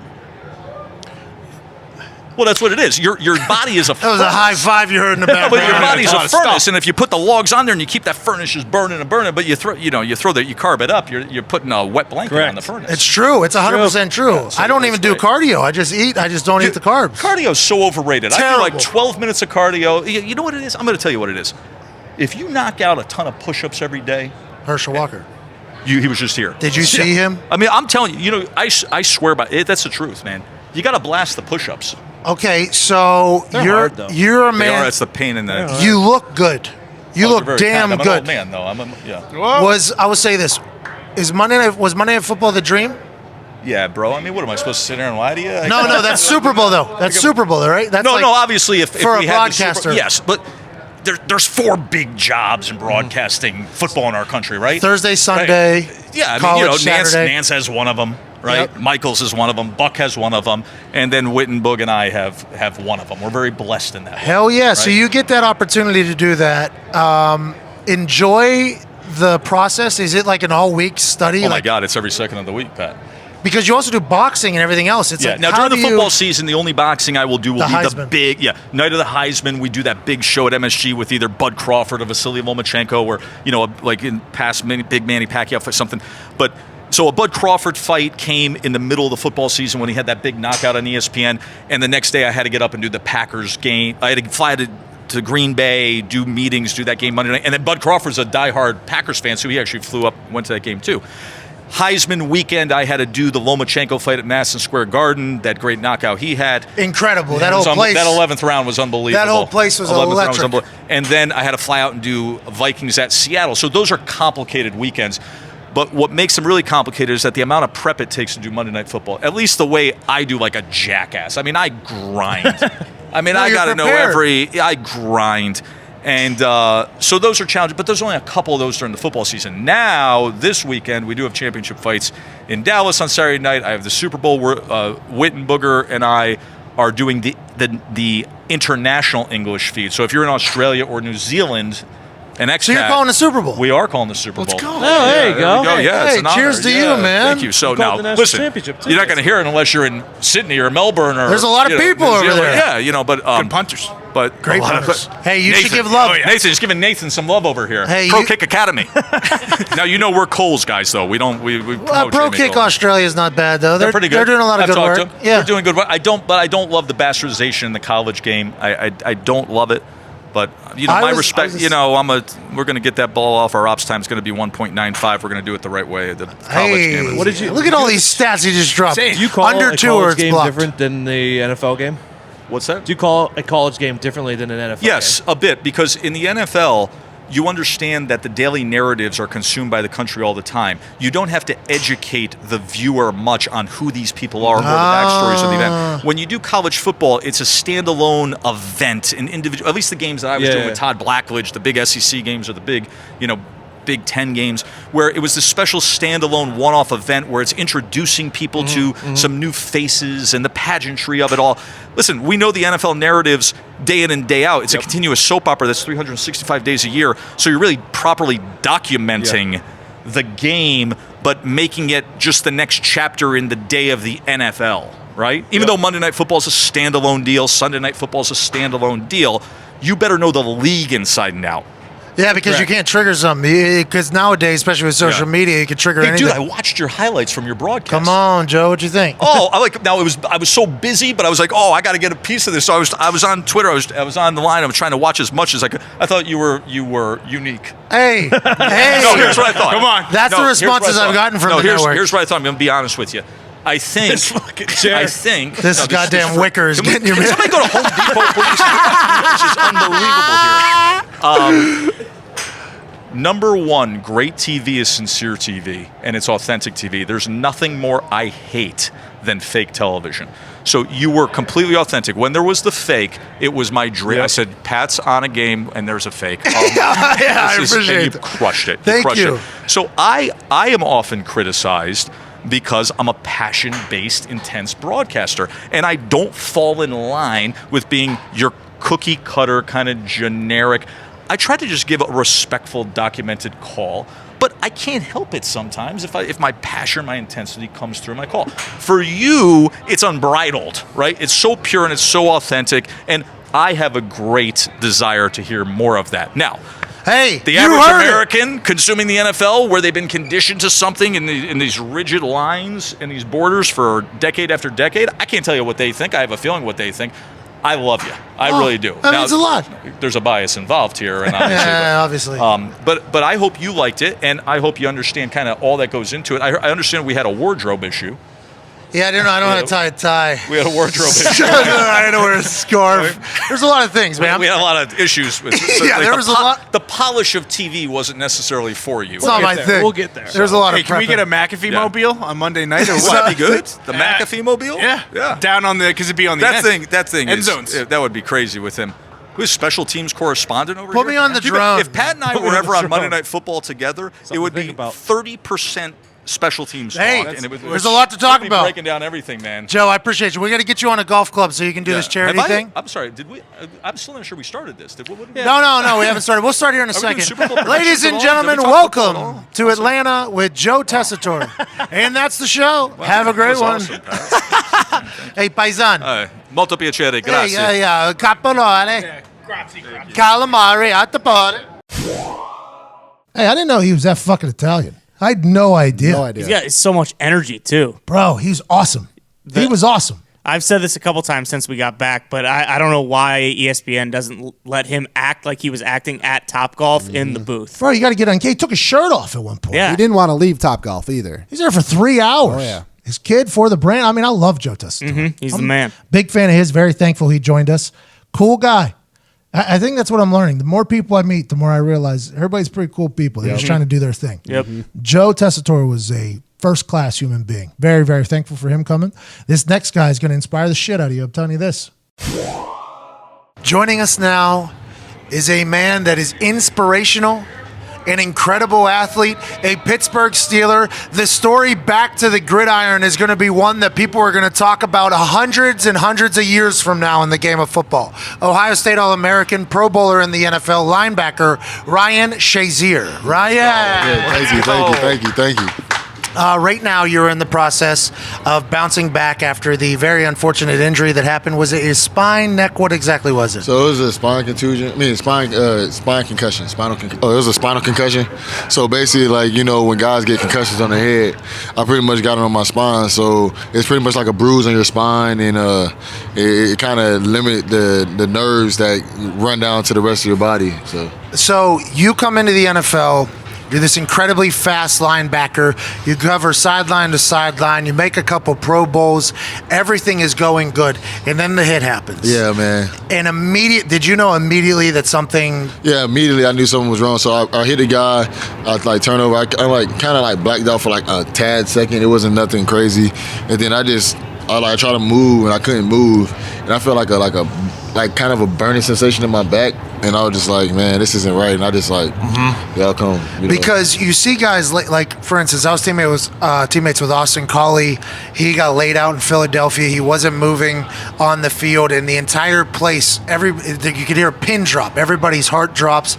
That situation happened. I always wondered what it was like as the player. Yeah. And the first thought for you had to be like, oh damn, this is everything that I ever imagined. From that point on, though, you have done nothing but inspire and bounce back. Was there like a partner in that, or was that your own mental? Like as soon as it happened, it's like, yo, I'm back. I'm coming back. As soon as it happened, I was already like, hey, I'm gonna get better. Like I honestly, like not until like 2 months later, or like a month and a half later, I really realized like, yo, I'm really messed up. You know, like I was always like, I'm gonna get better. It's like it was a knee surgery or something. Like, listen, I'll just rehab it. We'll do the surgery. I'll be back. Yeah. So and I just always had a positive mindset. You know, my family, they was all really hurting, but they all stayed really strong. You know, nobody ever let me see them cry. You know, like I might have cried a few times, but my first time crying was literally like almost like a month and a half, 2 months out. You know, like I didn't, and it was because like I had got really sick, and I ended up crying because I got really sick, and like my cousin that looks up to me, he was in the hotel room, and I couldn't really move, so like I threw up, but I couldn't like cover myself, so I like almost threw up on myself, and it was like, damn, I embarrassed myself in front of my cousin that looks up to me. So I was like, that made me cry. You're being a little hard on yourself here. I mean, unbelievably hard on yourself. Yeah. And I think, by the way, the same reason and the same mindset that you've had on your comeback here is what made you an incredible football player. Yeah. Just in between the ears, a mentally very strong guy. If you had to say, what makes you an incredible football player? What makes you tough to prepare for, anything like that? Honestly, I already know like I'm truly God gifted when it comes to speed. Let's go. Speed and things like that, but I don't try to like just lean on that. A lot of guys, they're like, hey man, like you, I have a strong leg. I'm leaning on that. But at the end of the day, like you still had to know, like you still had to practice. You still had to study. And it's a lot of guys, they're like, man, I'm super fast. I'm gonna run past anybody. I'm super strong. I can just push anybody. And they just lean on that. And at the end of the day, like I knew I can lean on that, but I was like, man, how about I actually learn this position of linebacker, learn how like to put everybody in my defense in the right position to make plays. And then me knowing that and me knowing like, hey, if I put the defense in the right position and this guy screws up, I know how to cover it. You know, instead of me like, hey, let me just run around and make plays. And once I start doing that, I understand I start making way more plays than I even imagined. That's awesome. That's the difference between NFL and college, by the way. NFL, it's a profession. You got time to study that thing. And you also have a lot of mentors in the Pittsburgh locker room. Who are some people that you've befriended that have really, I mean, you're a leader of the whole city of Pittsburgh right now, not just in the locker room, but who are some people who helped you through this whole thing in the locker room? So it's kind of cool because Coach Tomlin was actually one of them that really helped me out a lot, because I remember like I showed Coach Tomlin my goals, and like one of my goals was to have like 10 interceptions, and he was like, Ryan, honestly, all your goals are attainable. And he was like, but the thing is, he was like, if you just really focus on like trying to do what's best for the defense and like always putting the defense in the best position, because like I'll make checks and things like that. He's like, all your plays are gonna come. Don't worry. But he was like, don't over here just try to focus on numbers. You making your own plays. He was like, because the year I got hurt, I had 3 picks already, but I dropped 4. Like, you know, so that was 7, and I still had about 4 or 5 games left. How do you drop them? Hey, man. Yo, I'm already. What happened? You got huge mitts. Yeah, so a few of them, it was like literally like, all I see is green, like I'm on a golf course. So like you know, so when you thinking of that, that's how you end up dropping them, you know. So I had a few of those, and then honestly, like some of the older heads, you know, like Mike Mitchell, when he was there for me, you know, he's a coach now. He helped me out when it came to film study. Will Allen, he was there before me. He helped me with film study, and you know, and I always just went to coaches, and I was like, hey, Coach Munchak, what do offensive linemen not like to go against? Like, you know, like good idea, by the way. Yeah, like Coach, like I'll go to Coach, or I go to Ben. Like, hey Ben, when you playing quarterback, like what kind of linebacker bothers you? How's your relationship with Ben? I feel like me and Ben have a decent relationship. I can talk to him about certain things. Ben, the Pittsburgh Steelers locker room is such an interesting one. It's an interesting one. There's so much talent. Every year, the Steelers are good. That's just the way it goes. Every single year, the Steelers are good. There's so much talent in there. And in the NFL, you're dealing with a lot of things outside of just the football game. You got a lot of personalities. You got a lot of egos. You got a lot happening. The Steelers have been a controversial place for a while. Ben Roethlisberger sometimes feeds into that. It's nice to hear that he's been a good teammate to you. That's a huge deal. Yeah, especially it was like my second year or whatever. And I was like, hey, Ben, like when you felt like you became a leader, and you know, like, because I knew, like, I was the playmaker on the defense at the time. Even in my second year, I knew I was a playmaker. Absolutely. And I was like, hey, man, what made you become a leader? Because, like, I'm not trying to force it. I'm not trying to be like, hey, I'm the leader. Because when you're saying that, you're not a leader. Hey, by the way, those dudes are the fucking worst. Those dudes. Is there anyone like that in the As soon as the camera, don't do that. As soon as the camera comes on, they start to screaming, the hyping, they're eating W's. I agree. I agree. I'm on your side. Yeah, so like, man, it's like I'll talk to the team, and a lot of times they follow who's playing. Like at the end of the day, some guys they don't want to be a leader. You know, like Charles Barkley. I'm not a role model, but at the end of the day, like I knew. I had a voice and guys would listen, so I was like, hey man, when you felt you became a leader, you know, and he was like, man, offer your play, and then he'll teach me a few things, and then Coach Tomlin also told me, he was like, guys will start listening to you once they see you. If they see you working, like they see you coming in the facility at 6 a.m. and they're not even up yet. You earn it. You earn it. Yeah. You know, like if I say, hey, running this hole, they were like, yeah, Ryan know what he's doing, I'm running the hole. You know what I'm saying? Instead of like, hey, I'm walking into the facility at 9 o'clock and the meeting starts at 9 o'clock. Hey, running this hole. No, you. Hey, motherfucker, you don't even know, man. That's how you get here after me, bro. Yeah, you're 100% right. You got to earn that title. Yeah, you know, so I think that really helped out a lot. Awesome. Right. Diggs, by the way, these two super fans. I appreciate we miss you a lot. We really do. So now, like during the season, are you still in meeting rooms and coaching people on the sideline and stuff like that during the week, or is it more just rehab stuff like that? Yeah, so I do a combination of both. So on Tuesdays, like when coaches get in there and breaking down things, I actually be in like the coaches meeting, learning from them, breaking down film with them, and actually see how they diagnose and other teams, you know. And this is gonna make you a better player, probably. Yeah. So like once I come back, it's like I already know what the coaches are looking for, and then a lot of times I can see the game plan, and then when I go back to my teammates, I can talk to them and be like, "Hey, man, this is what coaches are thinking." Like, because a lot of coaches will give you a game plan, but every dude on the field, the coach can't give them all of it because some guys is like, man, it's like you just filling me with too much information. So sometimes I'll be in there and I understand ways to break it down to them because I can understand it just like a coach, but sometimes I can explain it to guys so it seems a lot easier for them. Will you be a coach one day? I definitely feel like I could be a coach one day, but sometimes, man, too many hours, bro. Yeah, it's not even the hours because I was kind of already working those hours when I was playing. But no way, you're sleeping at the office. No, not sleeping at the office. I definitely had to go home. But like, so I'll get in there. Like I used to work out at 4:45 in the morning. Holy shit! And then get to facility at 6, and then like our meetings don't start till 9. So you know, I'm already 3 hours in before everybody else watching film. And like the Kobe Bryant famous quote: if I work 4 hours a day and you work 2, I'm gonna be so far ahead of you, you never gonna catch up. You know what I'm saying? And that's why I used to watch film. So like now when it comes to breaking down, I feel like I can be a coach. The only thing that gets me about being a coach is like knuckleheads when I'm like, hey man, running this hole, man, I think this hole is better. No, bro, running this hole. Nah, I like my way better, and then like they way don't fucking work. That's kind of the way. That's coaching in a nutshell. Right there, coaching in a nutshell. So like I'm kind of perfectionist when it comes to football, man. I love football. So like when guys don't really study and then like you tell them like what you know and they feel like, man, I'm still gonna try my way and you don't even know what you're doing. Man, I was up at 4 a.m. this morning. You know when you were just getting in this morning? I was up studying. Why don't you just listen to my motherfucker? Yeah, so that's the one thing about me, like when it comes to coaching. Like I love coaching, but like I just want to make sure, like, when I'm coaching, I'm trying to tell you guys what to do. Like, I want to make sure I have the right group because you can end up with a bunch of knuckleheads and that can, like, drive you fucking crazy. Well, it's cancer.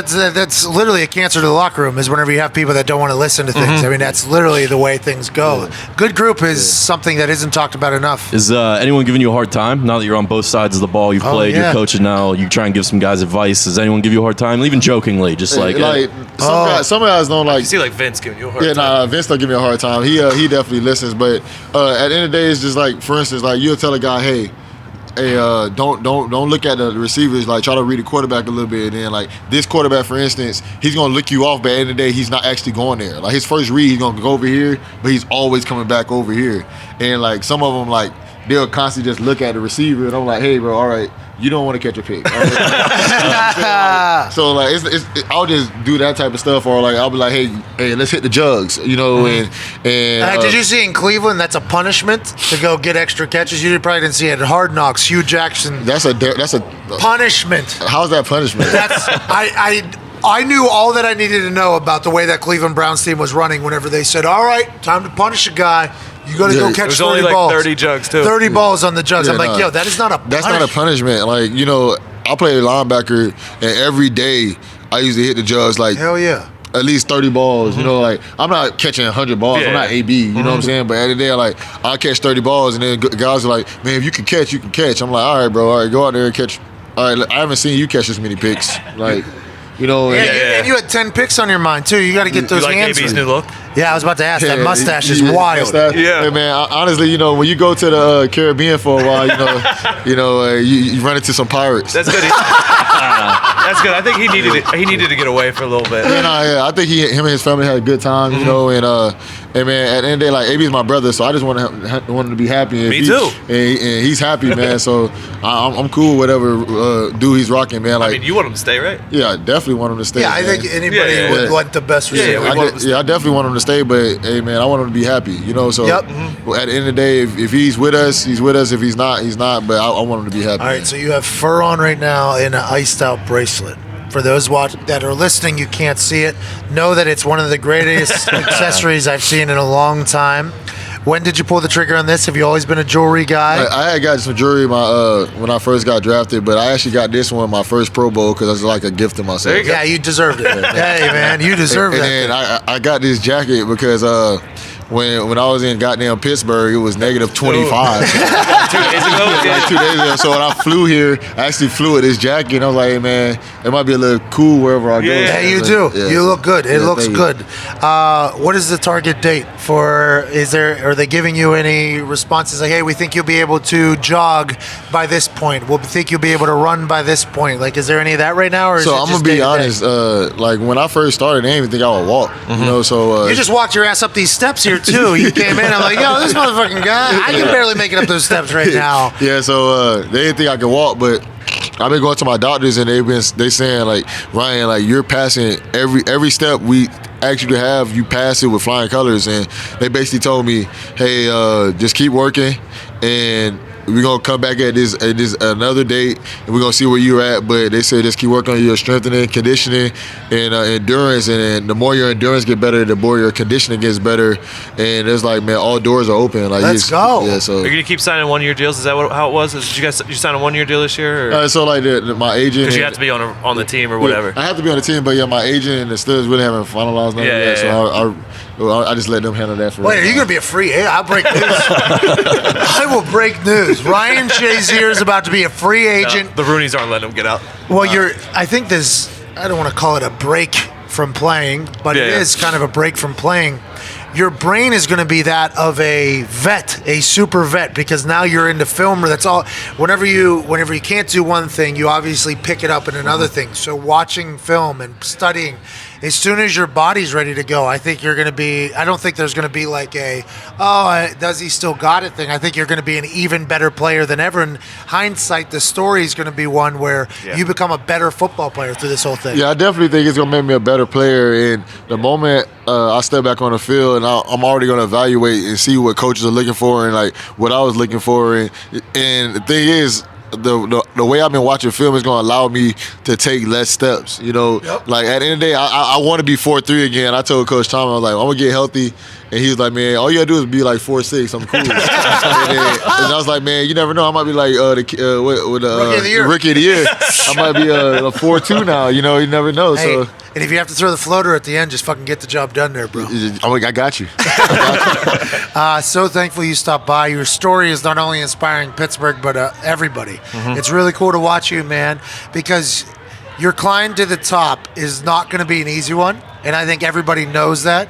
In every single step, not to stupid pun there, along the way is worthy of celebration, and we're celebrating with you, man. Yeah, thank you so Excited much. for you. Thank you. Hopefully you get another goddamn Pro Bowl bracelet right around the corner, man. I'm pulling hard for that. Hey, yeah, man, I'm going to get one. Let's go. Yeah. Appreciate you, brother. Ryan Shazier, what a legend. Thank you.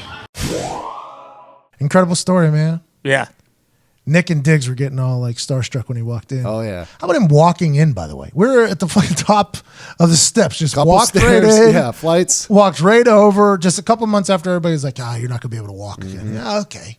And I think he had like a fucking Jack and Coke. He did. He had a rum and Coke. That's what I was going to say. He got comfortable like super quick. And he was talking. I mean, he was just awesome. I'm excited to follow his story. I shall leave. Mm-hmm. I shall leave hard.